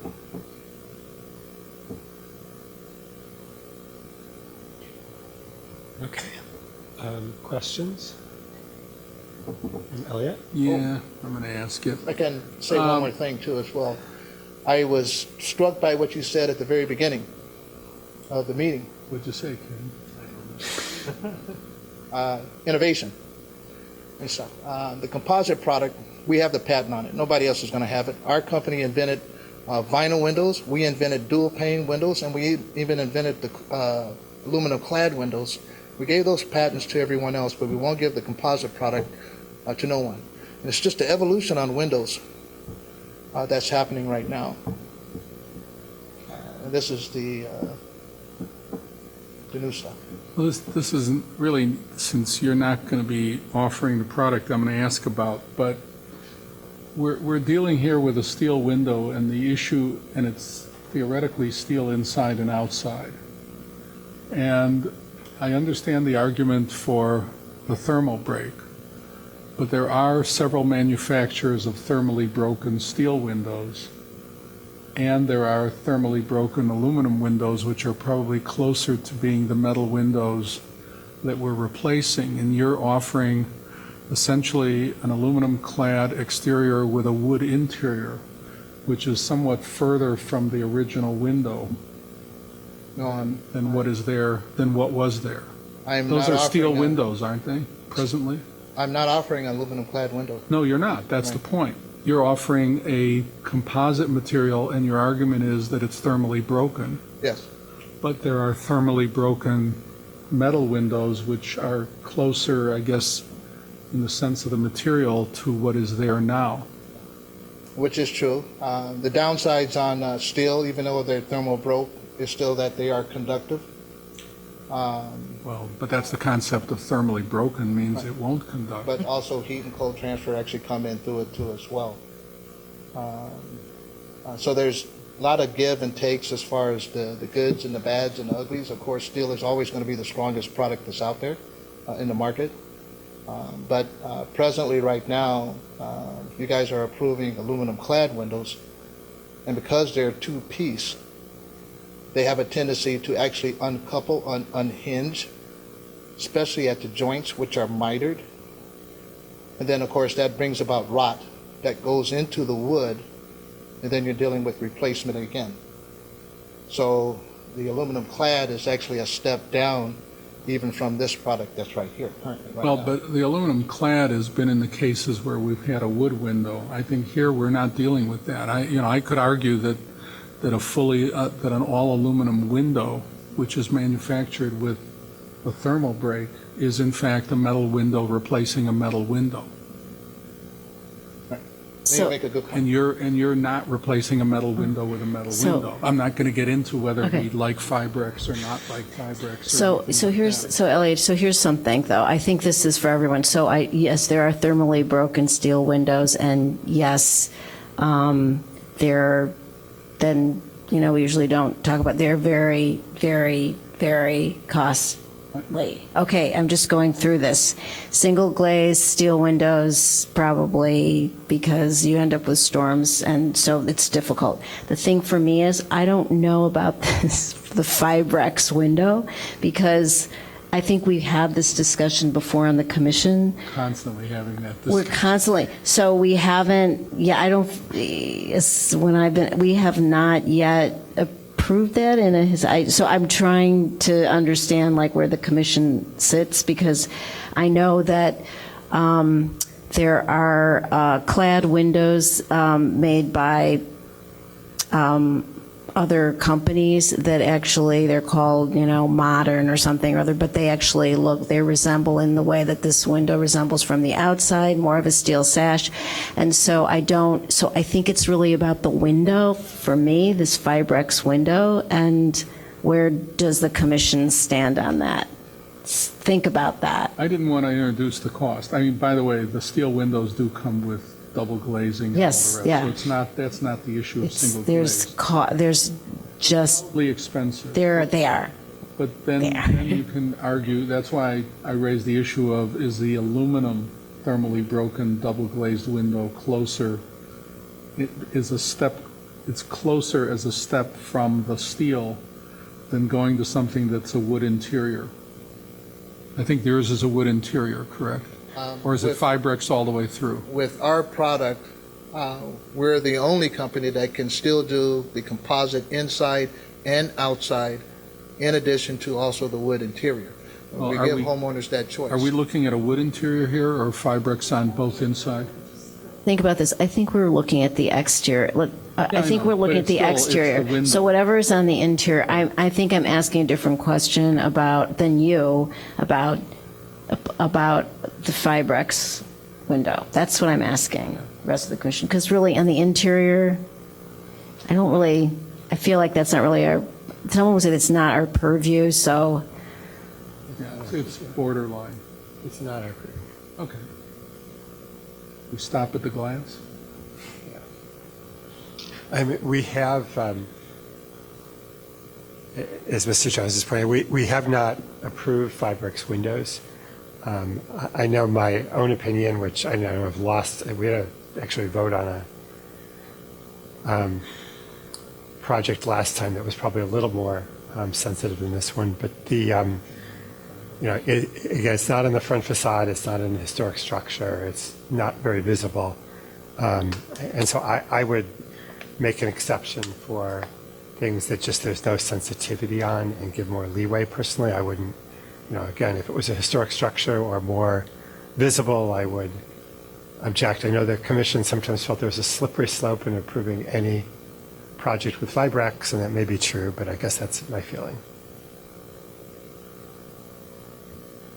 Though that the intention is that you would replace the front facade if the owner next door to the unit agreed, and then you would replace them with the same windows. Only after I come to you and ask for approval.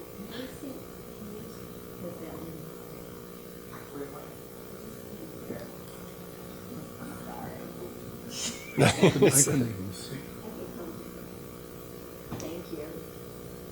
Also, the frame is composite as well, so it adds strength to the existing studs that are inside the window instead of using a wood-based frame, which will warp, especially in the environment where we already deal with. Adds more muscle to it.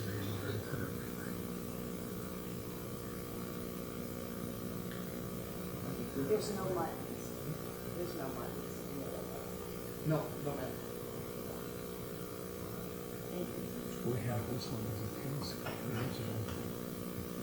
Okay. Were there any other questions? Thank you. We'll complete our discussion vote, but thank you very much for the presentation. Oh, if you'd like to have a seat. You can just have a seat and listen. Thank you. I assume there is no members of the public speaking to this matter. Probably everybody wants to get on to their own matters. Any other just further discussion? It does seem like we've had this Fiberx issue. Forever. I mean, it is fair to point out that this is probably not considered a particularly significant or contributing structure in the district. I mean, it's a fairly modern-looking house, so do we feel that that has more leeway than what we would typically consider in using a substitute material? That's really what it comes down to. Yeah, Is I agree. usually we look at windows and say, well, when original windows were wood, why are you using a substitute material when there's hundreds of companies making wood windows out there? In this case, it's not a real contributing structure, so the implication for historic character of the district is different.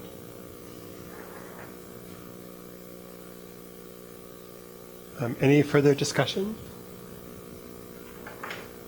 Okay, would anybody like to make a motion?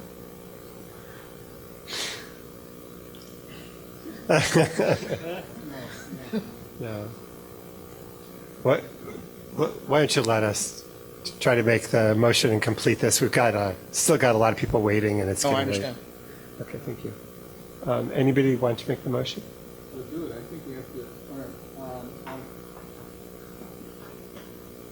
All right. I move that we issue a certificate of appropriateness for 135 Main Street for replacement of, I think it's now only the rear-facing window, steel casement window. And side.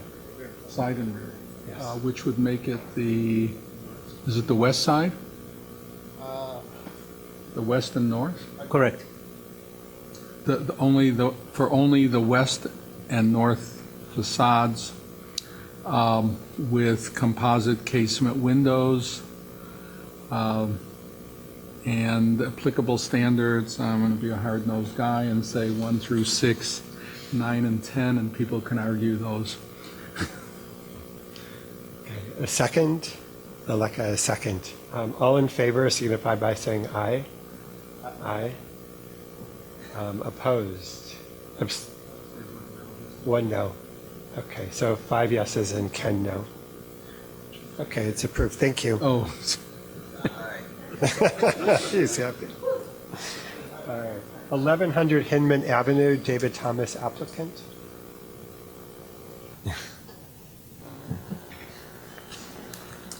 Good evening. I'm gonna give this to you guys.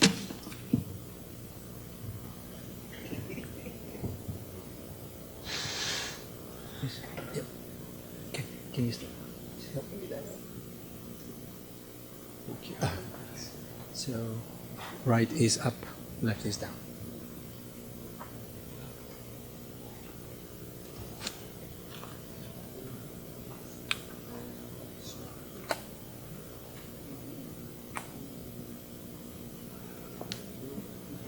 Okay. Yeah, wherever they want to bring it.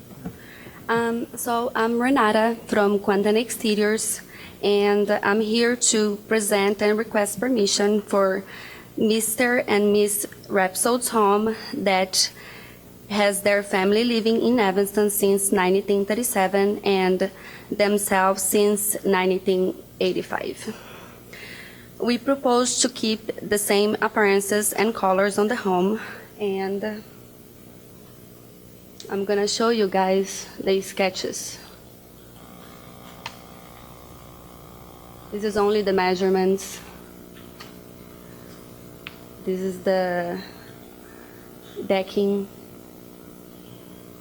Trex decking that I believe that was addressed at the last time.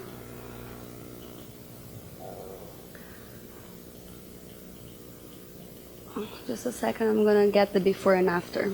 Okay, so the left photo is the currently home, and the right side is the 3D showing how the house is gonna look after the remodel. So this is the front elevation, which is the face that most shows on Hillman Street. Then this is the left side, so the picture and the 3D as well. If you guys see, we are keeping the same color on the siding, the same style, which is horizontal lap. And for the windows, trims, and the corners, we are keeping the same size as well. The material is different. Currently, they have aluminum wrap on the house, and we are presenting to replace with the Hardy board trim for windows and corners. And the fascia, the soffit, and the gutters, they are aluminum, and we want to replace for the same one as well. Aluminum, the same size and thickness. So going to the other elevations, this is the rear elevation, showing exactly how it's going to look after the work is done. And this is the right side of the house, which is actually covered by the trees and the other house. This is the decking. The left one is the wood decking, which he currently have, and the right one is the Trex decking that was proposed the last time. This is just some details of how the Hardy board is installed. So we are showing there step by step the installation. And for last, the details. So if you guys see there the before and after on the trims and corners. So currently, windows and door trims are 4-inch exposure. With the replacement, they will keep the same exposure and the same color as well.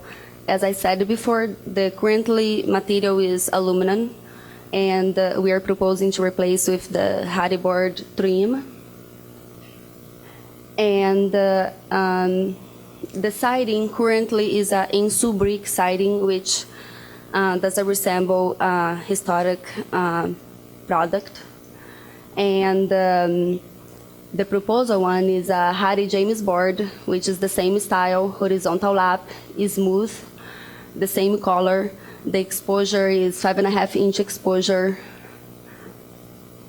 And the same flashing that's on top of the roof is going to be on top of the roof in the new home as well, the same one, the same thickness. And on the front facade, if you guys see the gables and the window trims, they will keep the same style, the same size as well for fascia and soffit, and only for the windows that would be the trim board. Here, I just want to show that the soffit and the fascia will keep the same as it is, aluminum fascia and soffit. And the decking as well.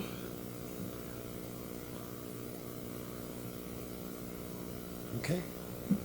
Questions? I just have a question. I can't tell. Are there corner boards on the existing house Well, that are painted white? in the existing house, there is, let me see a picture that you can see better. If you see in that left picture, there is a 1 inch outside the corner, but they are inside the siding, so the corner is inside, so just shows a little bit. And is a yeah. And the other one, they will show 4 by 4 inch corners.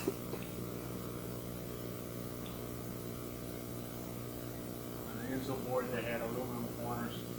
So make aluminum that we're having the wood corner.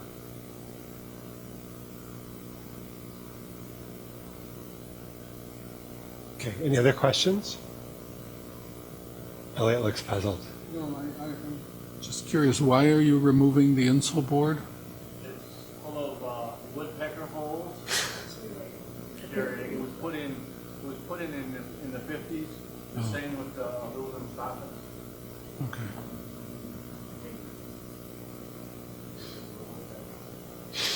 Are you adding any insulation before? Oh, that's in their detail, I think.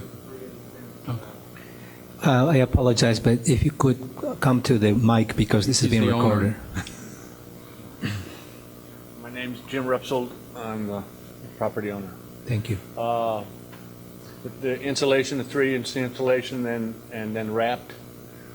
As I said, the corners are aluminum corners now, just thin aluminum corners to cover the insole board that they put up back in the 50s. And the soffits are aluminum that they put back in, that put up on the 50s, and we're just replacing them in time. And for the porch, it's just the deck. walking surface decking? Yeah, The rest yeah. of it stays as is, or? No, the walls are the inside board too, and they're putting hardy board inside there with the frames, with the hardy board wood frame like it was shown in the picture. But you're not changing the railings or any of that? Not right now. That's, I think, your question, Any other questions? No. Okay, thank you. Any public comment? Yeah. Any discussion? Nope. Would somebody like to make a motion? I've retired.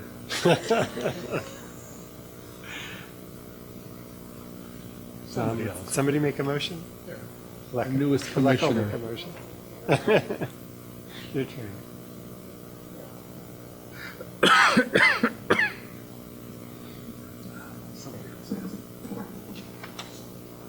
$1,100 Hinman.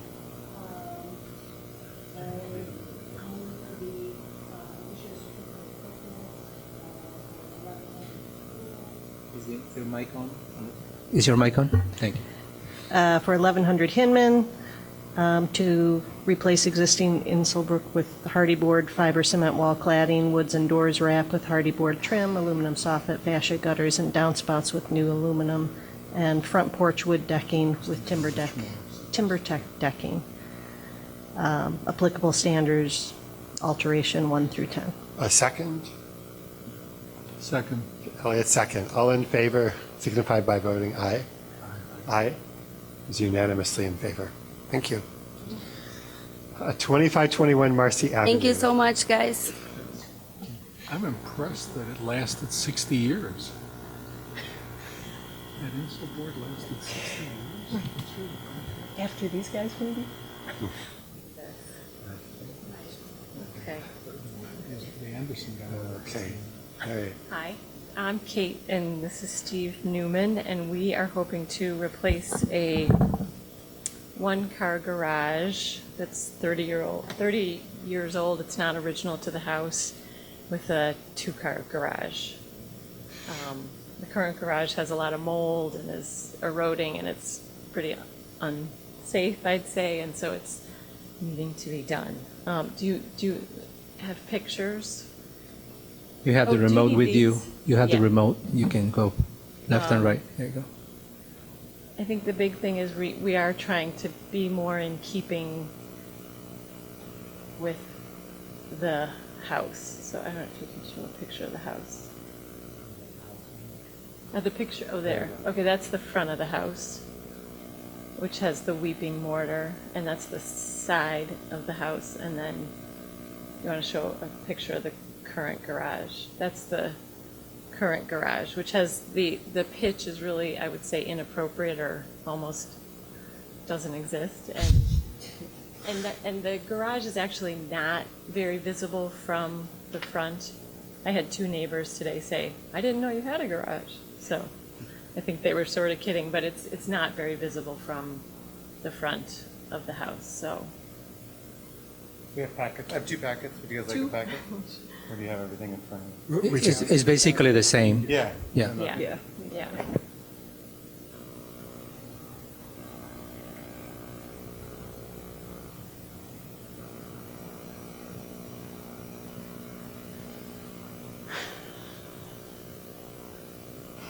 Maybe you can speak on the design of the garage. Well, I guess the big thing, we're trying to match the gables with the gables that are pretty prominent of the house. The pitch of the house is just, it's a very, very steep pitch, so you'd never get a garage that would match the steepness of the pitch of the house. But it's, I think it's as steep as we, it's going to be an appropriate pitch, I think, without being oddly steep. If that makes sense. And yeah, and we have been thoughtful about using Marvin clad windows and LP siding, and I mean we've tried to use good quality materials to replace what's the existing aluminum garage. Okay. Great. Any questions? I feel like it's getting late. Any audience participation? No. Anyone opposed to garage? Require an extremely steep roof. Okay, thank you. Any discussion? Any motion? Julie will make the motion. Okay, I make a motion that we issue a certificate of appropriateness for 2521 Marcy Avenue for the demolition of an existing non-original one-car detached garage and the construction of a new two-car detached garage visible from the public way via the adjacent public alley and Marcy Avenue. The applicable standards for construction are 1 through 5, 7, 8, 10, 11, 13, 14, and 16, and demolition 1 through 6. Second? Like a second. All in favor signify by saying aye. Aye. Unanimously in favor. Thank you. Do we need a... Okay, when do we have we're going to have a 3-minute break.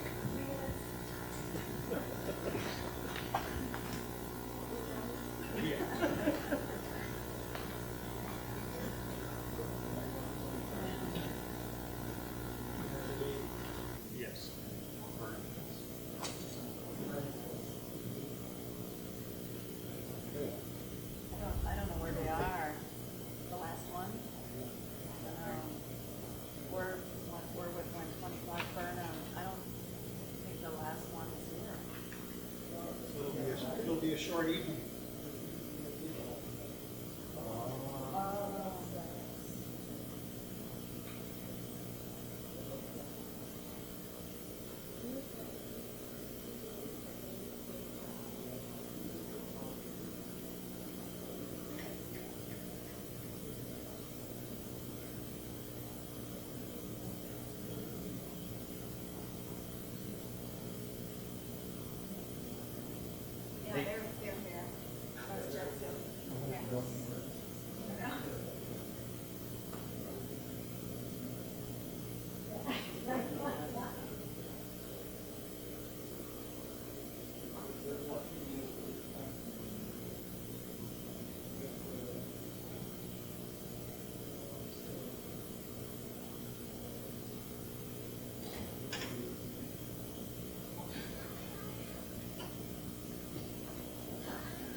So we're ready to continue.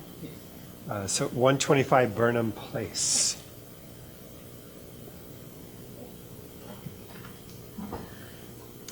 Hello, I'm Nina Kadecki, the homeowner, and I'm here with my architect Mike Benechek and designer Diane Wilson for if there's any detailed questions.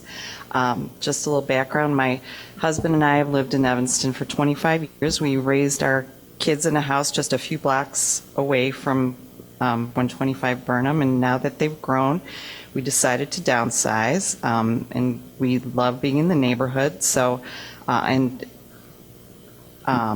interestingly enough, 125 Burnham is actually just 3 doors down from the house we lived in when we first moved to Evanston. So we're staying.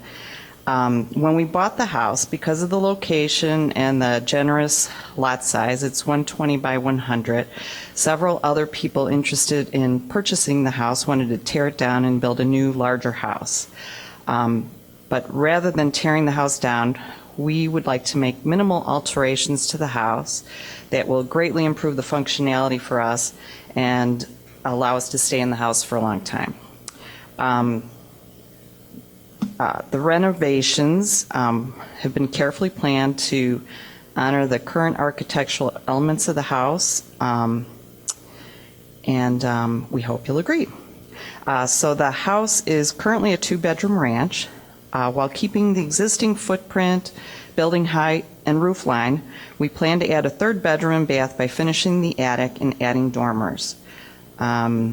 We also plan to replace the existing wood casement windows with new custom wood-clad casement windows that very closely resemble the existing windows. Some of the window openings will change.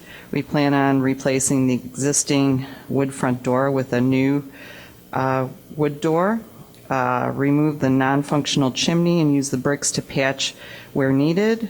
On the garage, we plan to replace the existing stucco-in boards with new stucco-in boards and add Lannon stone to the existing brick base of the garage to match the existing Lannon stone in the house and replace the garage door. We also plan on enclosing the back porch for use as a mudroom and replace the existing painted gutters and downspouts with new painted gutters and downspouts.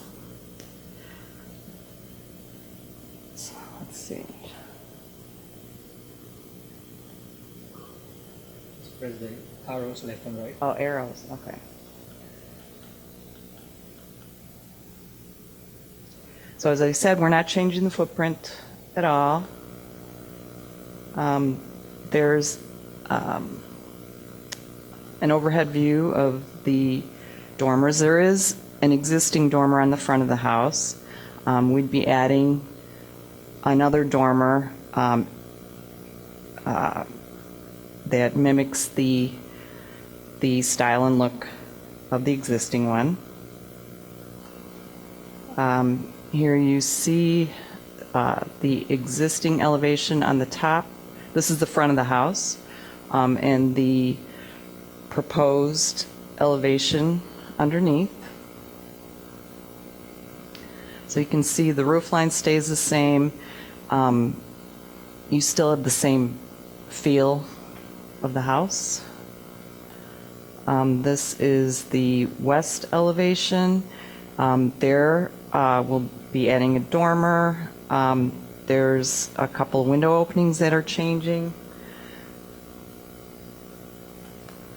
This is the east elevation. There you see there will be windows going where the chimney was, and there is a dormer over the garage.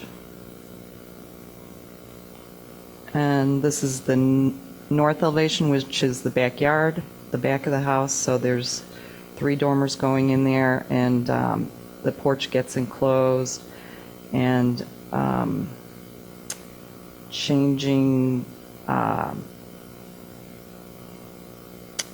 some windows to doors.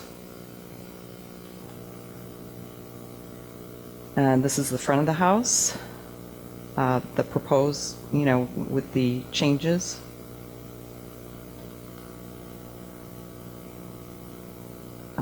This is also the front of the house, just looking from the west. This is the rear of the house. Another perspective of the rear. This shows the neighboring houses. 125 Burnham is in the center. And then you see the homes on the bottom are the ones across the street, and the ones on the top are behind. And then the other two are the next door. So you get an idea, there's a real diversity of styles and sizes. These are sketches of the existing and proposed windows. You can see they're going to be very, very similar looking.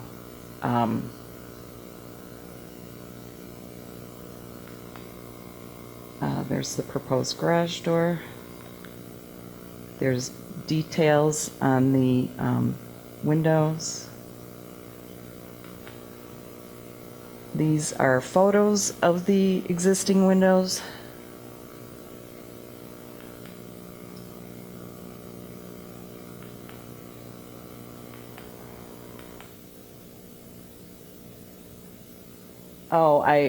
So the current windows are Pella casement windows, and there's a variety of problems with them, and I contacted Pella to ask them about repairs, and they told me that parts are not available for those windows any longer, so they're not repairable.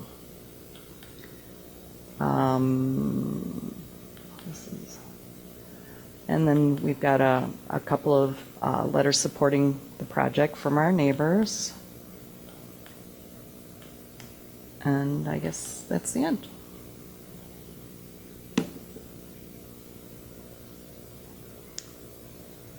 So I'd be happy to answer any questions.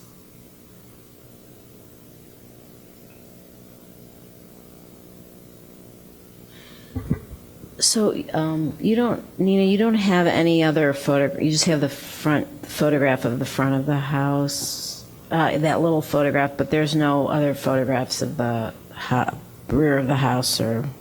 I did not submit that. I just have the windows. I don't have like the whole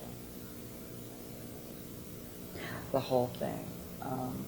You have it on your phone? Yeah, it says show. No, I mean, I was just wondering, because the dormers on the front, those quirky little The shaped dormers on the dormer. back of the house would not be the same as the Right, ones in the front. but there's, right, I'm just wondering,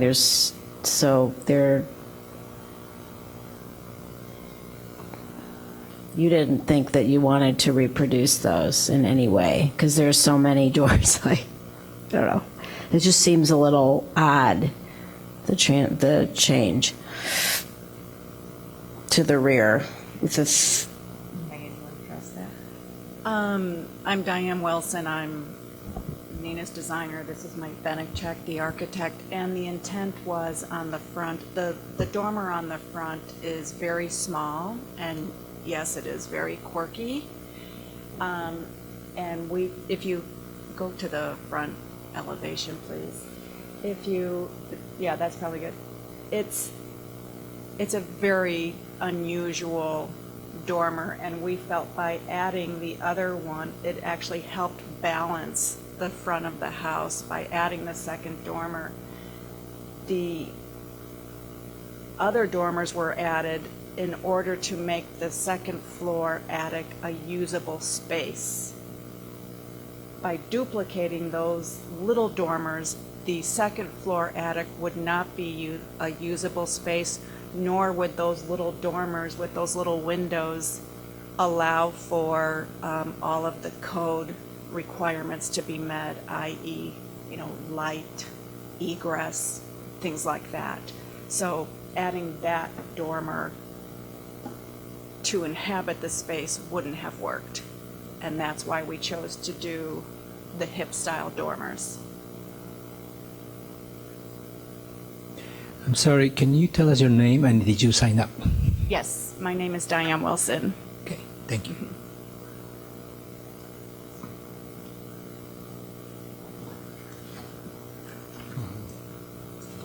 The other detail that I find two other things that I find a little odd that I'd like you to talk a little more about in the design. One is the demolition of the chimney and what's going on with that, and also the kind of stone knee wall that you're adding to the garage wing. Like, why is that happening? First, the chimney, the fireplace is non-functional, and the owner chose to remove it, and we decided to add windows all along that elevation that matched the windows on the front elevation. So that was really a functional choice on the owner's part. And then adding the knee wall to the garage was simply an aesthetic choice to make the garage feel more a part of the house.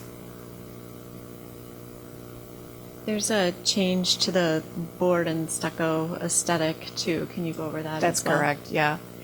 That was also a request by the owner. Yeah. The garage lower, where the stone's being added is now brick that matches the rest of the house? No, it's all stucco. Where we added the stone knee wall, that's currently all stucco. We can go back to that picture, Nina. I think we have a picture of it. Of the front. It's like brick from the pictures, actually. I mean, you can actually see the brick. Oh, it's brick? Yeah. I'm sorry. Are you sure it's brick? Well, I'm looking at the realtor's pictures Oh. online. And it's got Is it brick? it's clearly brick. Okay, I'm sorry. I thought the stucco went all the way down. You can see the back of the house. There are a lot of really good pictures online. Turn it sideways. The brick is more of just like the foundation. Right. Like, it's not really a wall.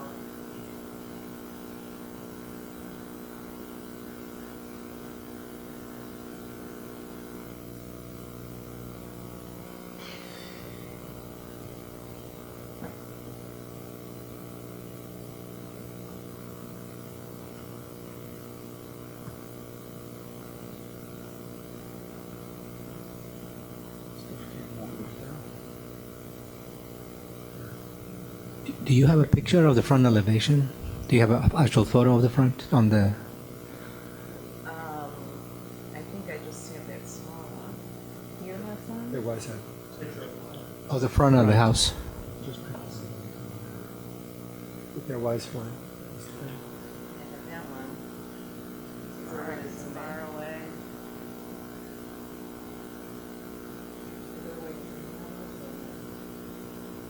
So the house is in the middle, right? 120? And we're saying that it's brick rather than stucco, correct? No, it is stone. Okay, most of the house is brick. And then there's that center part that is planning stone. And then the garage is stone. Okay.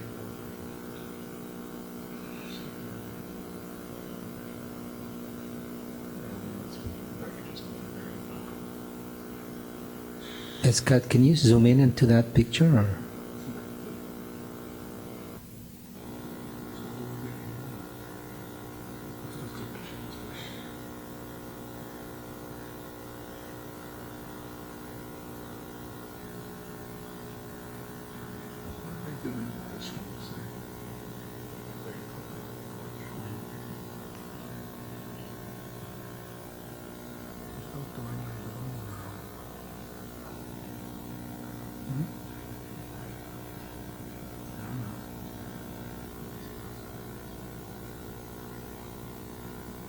Thank you, Scott.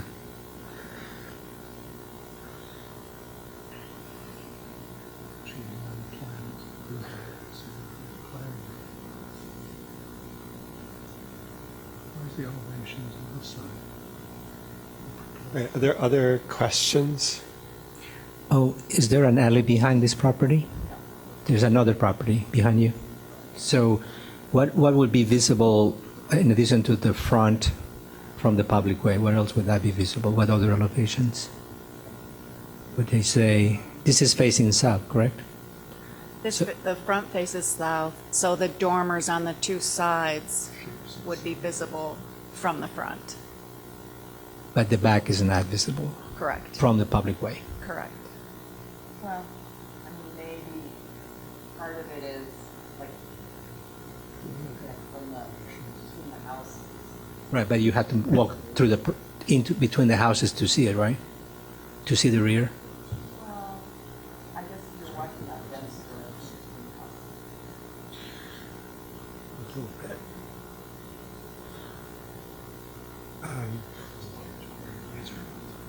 Yeah, there are a lot of good pictures of the house online. There really are. I just been looking at them too. Sorry. Yeah.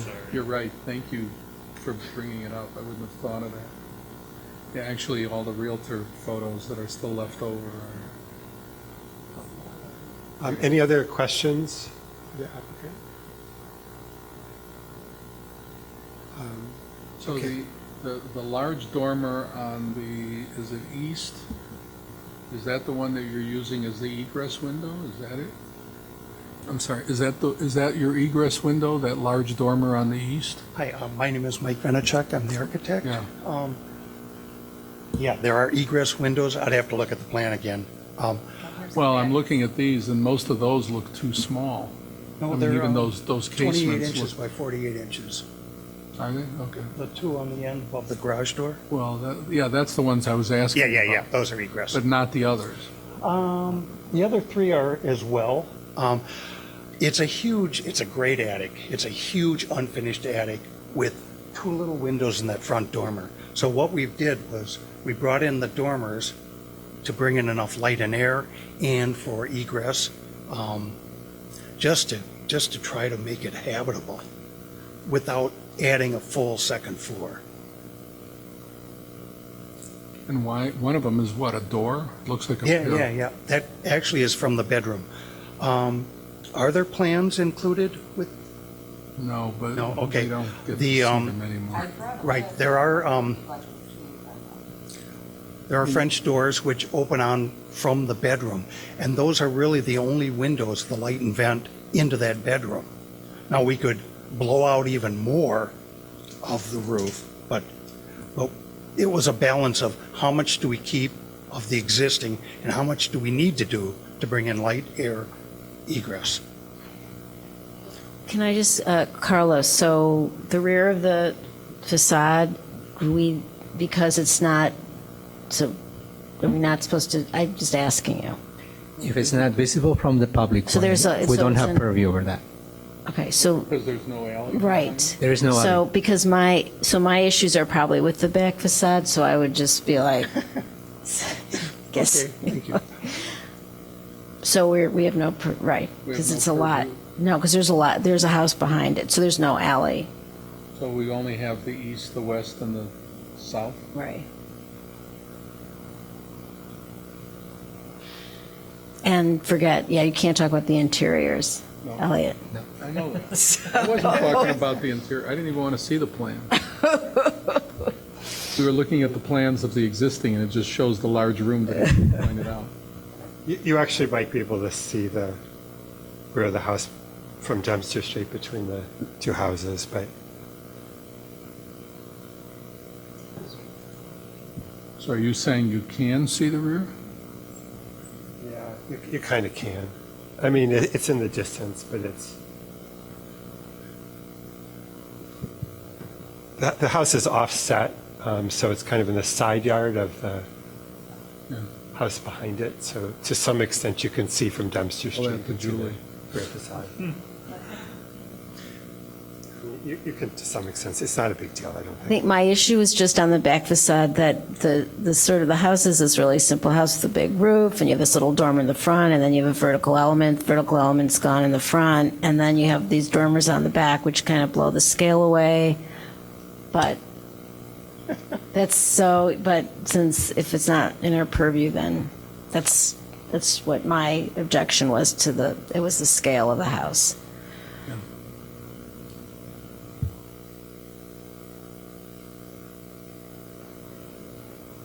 All right. Any more questions? Thank you. Any discussion? Chimney or anything else? This is simply it's in the district, but it's not.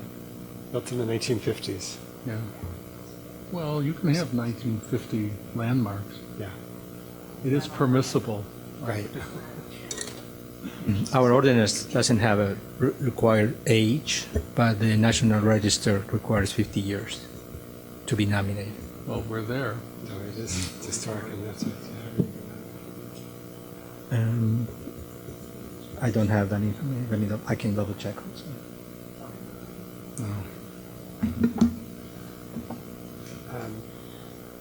Okay, before we make a motion, is there any other discussion? No. Would somebody like to make a motion to approve? Ken, it's your turn. All right. Ken? I move we issue a certificate of appropriateness for the project at 125 Burnham Place for all the various remodeling described in the packet. Standards for alteration 1 through 10 apply. A second? Second. No, he beat you. Well, I was Elliot waiting. second. I thought you had done it. All in favor signify by saying aye. Aye. Any opposed? No, it's unanimously in favor. Okay. 615 Judson Avenue.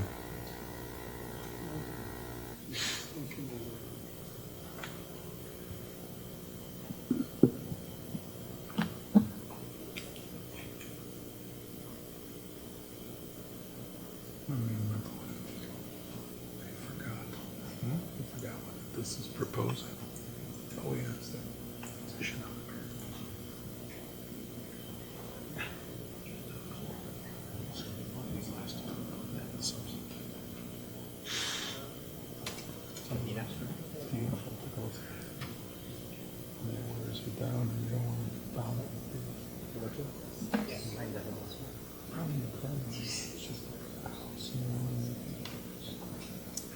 Hi, my name is Jeannie Petrick. I'm the architect for my clients Diane and Lenny Auchi.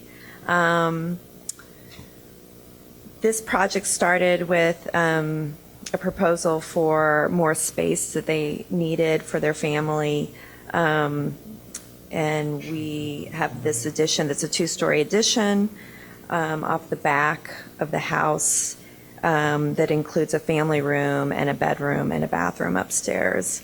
What also we included in this project was kind of to pull back the curb appeal or to clean up the curb appeal. We think this house was remodeled in the late 80s, maybe early 90s. And there was just some things that had been done that we wanted to kind of clean up or correct. There's two bay windows in the front, and then the columns with the pitched roof to the main entry are quite small in proportion. And so some of those things on the front elevation that we also proposed. Oh, I guess I could do this, be helpful.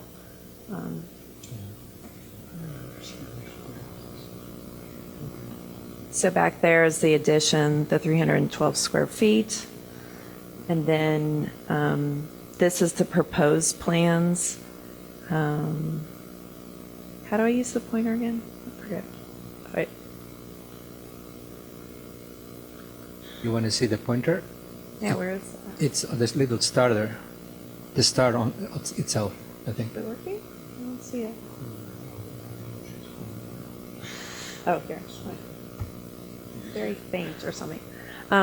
Anyways, the front upper, or the top upper corner, that's the front elevation. There was originally two bay windows on each side, and we wanted to pull those back, and then also bring back the three windows There's a few houses in that neighborhood that have a similar layout with the Dutch colonial and the dormer above, and have 3 equal windows. And so we kind of trying to bring that back. This is existing, what is there. And then also you'll notice to the far left on the front elevation, what was originally a garage, a one-car garage, which probably could not fit a car from today's design, but is now a livable indoor space. And so those windows that were originally put in there in replace of the garage doors, we're taking back. We're kind of proposing it more as more like a sunroom off the main house. On the back side of the house, we are adding a deck, and then also, like I said, an addition. The roof, we're using the same scale of a gambrel roof, and coordinating that with the roof line, the existing roof line. But we've also made it smaller and modest in size so that it wouldn't be competitive with the main house.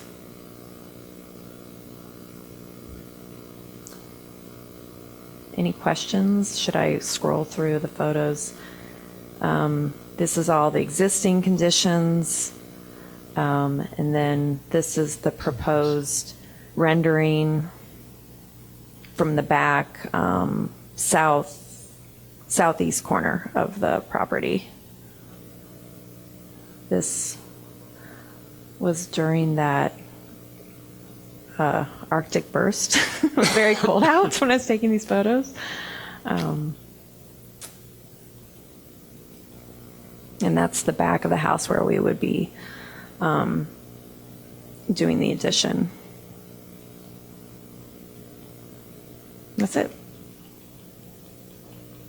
I didn't understand what you were doing at the front. You said something about the front entry, and I didn't quite. So the front entry, I'm sorry, this pointer is not, I don't know why it's not working. It's lighting up, but I can't. The columns, maybe I can show you in the photo. So if the columns, you'll see they're like a 4-inch post, and they just don't, proportionally, they don't really work with the pitch of the roof, that it's covered porch. And so we're just replacing that with more of a traditional colonial Tuscan style colonial column that's slightly larger in diameter.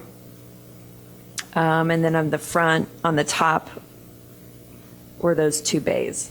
You're also doing Are you something following in the- that? Aren't you doing something in the pediment? Oh, we're just there's wood shingles. So the house is all wood siding, but then there's shingles inside that. And so just with the color of like trying to make that entry like a stronger focal point, we're replacing the shingles with just white trim. So that would all be white.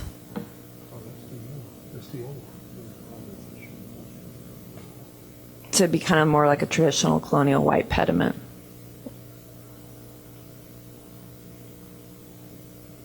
You're getting rid of the railings too on the stairs? That's what your elevation is showing, that's why I'm asking. You go to your Yeah, elevation. I mean, we don't need them by code, so.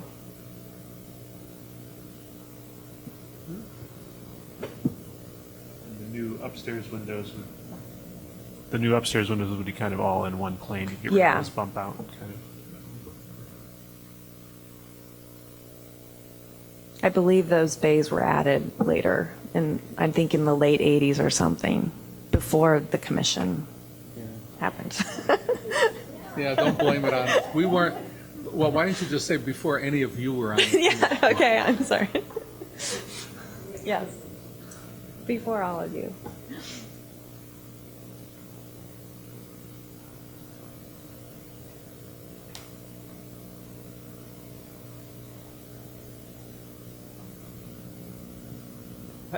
Maybe, hopefully I'm the only one who's not following the presentation. The only like 3D rendering was of the rear facade. Yeah, yeah. I was having trouble. It looked like a completely different house than in the picture. I'm sorry. So, yes, because this is all flat, and so we added that. Why is this not going? But it's also Oh, it's new, that. different materials. No, it's the same. It's just, they're going to paint the house, and so I showed it in the colors we're Wasn't thinking there of. brick on the? So where the fireplace is and that whole addition that's kind of perpendicular to the house, if you look at the Okay. roof lines. All right. So the house is the back side.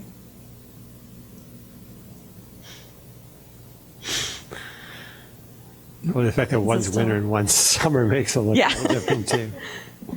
Yeah, come by in a year, Mark. So Jenny, the windows on the left of the existing are not changing, correct? Yeah.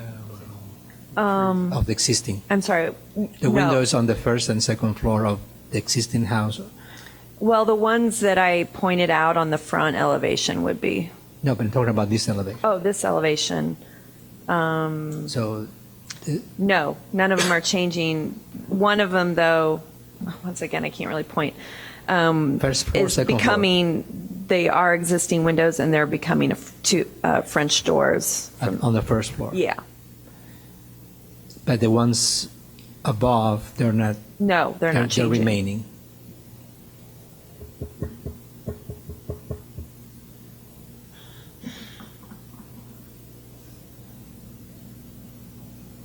Other questions? No. Thank you. Thanks. Any discussion? Nope, it's late. Anyone would like? Yeah, that's the advantage of being the last one. Sure is. Anyone would like to make a motion? Did you discover that in architecture school to be the last one? last I'll jury make of a the day? motion.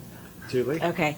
I make a motion that we issue a certificate of appropriateness to 615 Judson Avenue for construction of a two-story addition to the rear volume of the extant residence, east elevation, visible from the public way via the adjacent public alley and Keeney Street. Alterations, west front facade, first floor, replace the front porch pediment shingles with board wood panels and columns with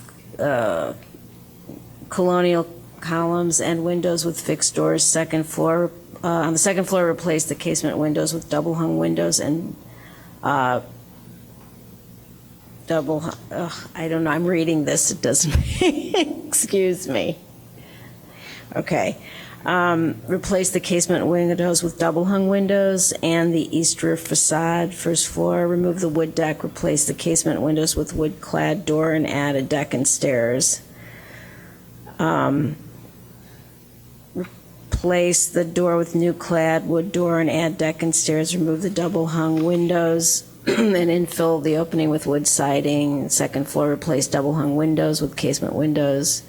North facade, first floor, remove double-hung windows and reduce the opening, remove the sliding doors and replace with the wood-clad windows. Second floor, and add new wood-clad window. The second floor, replace double-hung and casement windows with new wood-clad double-hung windows. Applicable standards, construction 1 through 5, 7, 8, and 10 through 15, and alteration 1 through 10, and then demolition 1 through 6. Second? Second. Ken, second. All in favor? Aye. All in favor. Thank you. All right, Carlos, you want to talk about that? Did you get comments on the minutes? No, I did not. Mr. Chairman, the next item is approval of the minutes of August 6th. I did not get any comments from commissioners.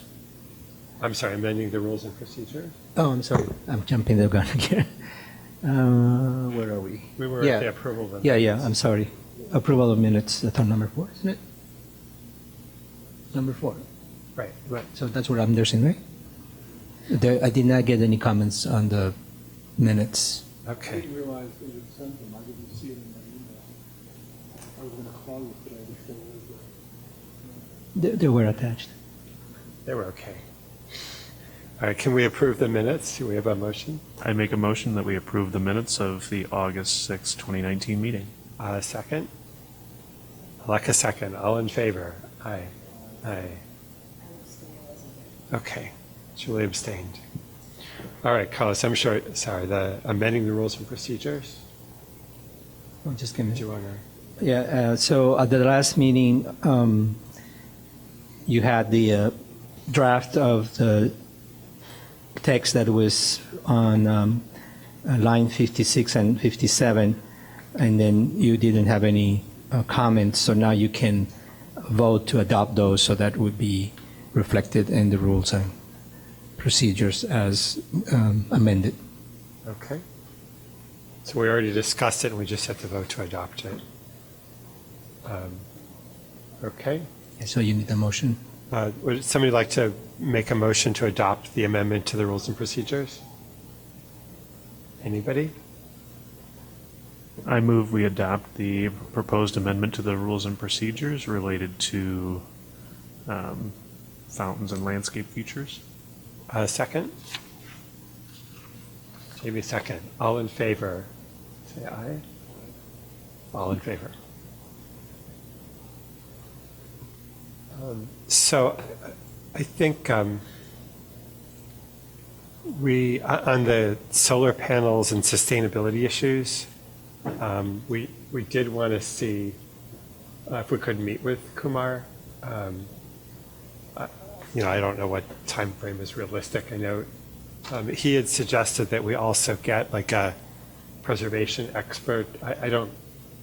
I mean, that may be too much to do at the same time. We could try. Okay.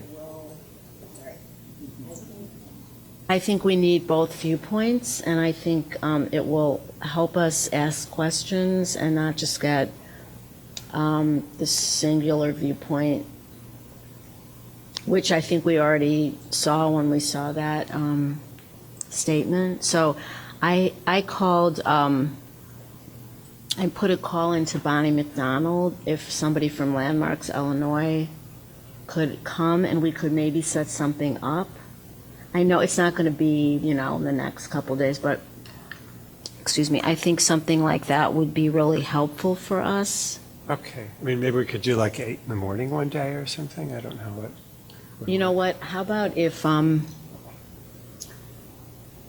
what would be, Carlos, what would be the best way to handle that? Like I can, I have a call into her or Lisa Chiari or somebody at, Landmarks, Illinois. Mm-hmm. That, and so we could just try to arrange something. How would something like that happen? Well, if we're going to have members of the commission attending, then we have to put it as a notice, as a meeting. So we need 5 business days prior to the. Okay. So, okay. I'm not sure, we're not really affecting any particular building, so maybe we can just make a notice, a general notice of the meeting. So why don't we see what kind of, how about if I get I just called at the end of the day. Mm-hmm. And so, I talked to her about these issues in other venues, and if she would come, she's just great and articulate, and I think that would be interesting. So let's just see what. So if you made a phone call, not a message. I just called her. Okay. Yeah. Maybe she can also contact me with whatever, or you can call me. What I'll do is Set it I'm up out with of me? town. I'll send an email. What is the right protocol? I send an email to her and I copy you? Yes. Okay. And then just, she'll respond. Okay. Or if she has someone in mind that can come. I just think it would be good to have more than just. Okay. Yeah. All right. So we'd have like a 60 to 90-minute meeting. maybe I think it would be before work. good to talk about it and talk about strategies and have. Yeah. Okay. I wonder if we have the meeting, and we obviously will make it a public notice. Should we contact directly to the representatives of the Green Evanston so that they can also maybe contribute. I think it's useful for other people to come so that they understand that we're not just some, an isolated group that has this opinion, and that it's not something that other preservation commissions have to grapple with. And Yeah, although I think our idea was to have it be primarily an educational session for us rather than to get into philosophical or policy discussions, which is a little bit inevitable, but I know when we got the letters today, we had questions about, what's a community solar. right, like that whole other, so I just wanted to say is that there was that whole other issue I never heard about, which was the community solar, right? There's an area and they have solar panels, and then, houses can tie into that. I don't, right? So that I hadn't heard about that initiative. And I don't even know, it may be overly ambitious to try to make something happen, but I just feel like that we just need some integration between like preservation and in the city of Evanston and this other department, run by Kumar. And so let's see, maybe we can make something happen. We can figure it out, like if she would come or someone would come, I can talk to her. I think these issues come up, I know, across other commissions, so. Be great. Unless, Ken, if you have another idea. Throwing you can, bone. I guess it is interesting. It would be interesting to hear what other departments are promoting and encouraging people to do. I guess my perspective is that, yes, they're a very contemporary feature, but it's not so radically different than the skylights we let people punch in their roof all the time. Yes, but I would say to you that on that particular house, if somebody wanted to do a skylight in that area, At scale, yeah. it would not, we would have probably, I don't know, but it would have been an issue for us to It grapple would have with. been a different debate, but Yes. it would have been an issue. And certainly the red color was something that got people's Yeah. attention, but again, we don't really have purview over color. No. If they came back and said we want to do black asphalt shingles for our new roof instead of red, Well, we might not have actually reacted in the same way. we might not have reacted Yeah. in the same way if it were black instead of red. There's a lot of variables.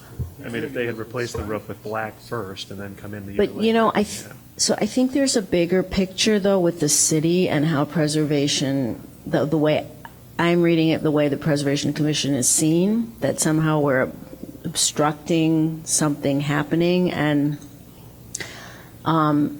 there was the report, or there was the letter from Kumar, right? Did everyone read it? Yeah. So, Well, I think your idea of getting the So I two of think them we together should to perhaps have a little bit better meeting of the minds and Yes. perhaps to have him appreciate what we have to do is a great idea.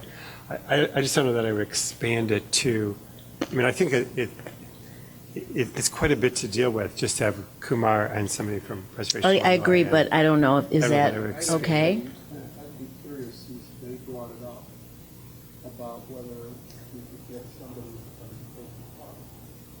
Because the issue came up about all these people that have park tours, and they've got the same sort of historical. But that's why if we had someone from Landmarks, Illinois, I'm just saying, who is dealing, like Bonnie she's the great, I really don't know if she'd do this, but she is handling these, there are these issues all across the state. And so she seems like she might be the right person because it's. And if not, maybe she could. Right. Well, why don't I start with that, and then I'll email. I think it's great. Carlos, we'll just see where it takes Was there us. any update in the design guidelines? Yes, as I a matter of saw fact. something Yeah. online. Yeah, it's online. There's basically we did the links. I would say at least 80% of the links are on, I didn't even see it. and also there was an issue with the map. The map was difficult because we don't really have a map that is generated other than from a site that we have. So I created a map that I had to create a link to that had to be in the main system. So it took a while for me to figure out, since I actually asked help directly from IT, and they helped me to place that. So the links are there. I think the last 1/3 of, or maybe less than that, I need to just generate those links. Oh my God, I didn't see this. This is the first I've seen this. Elliot, did you see this? I'm so excited. It's only been 3 years.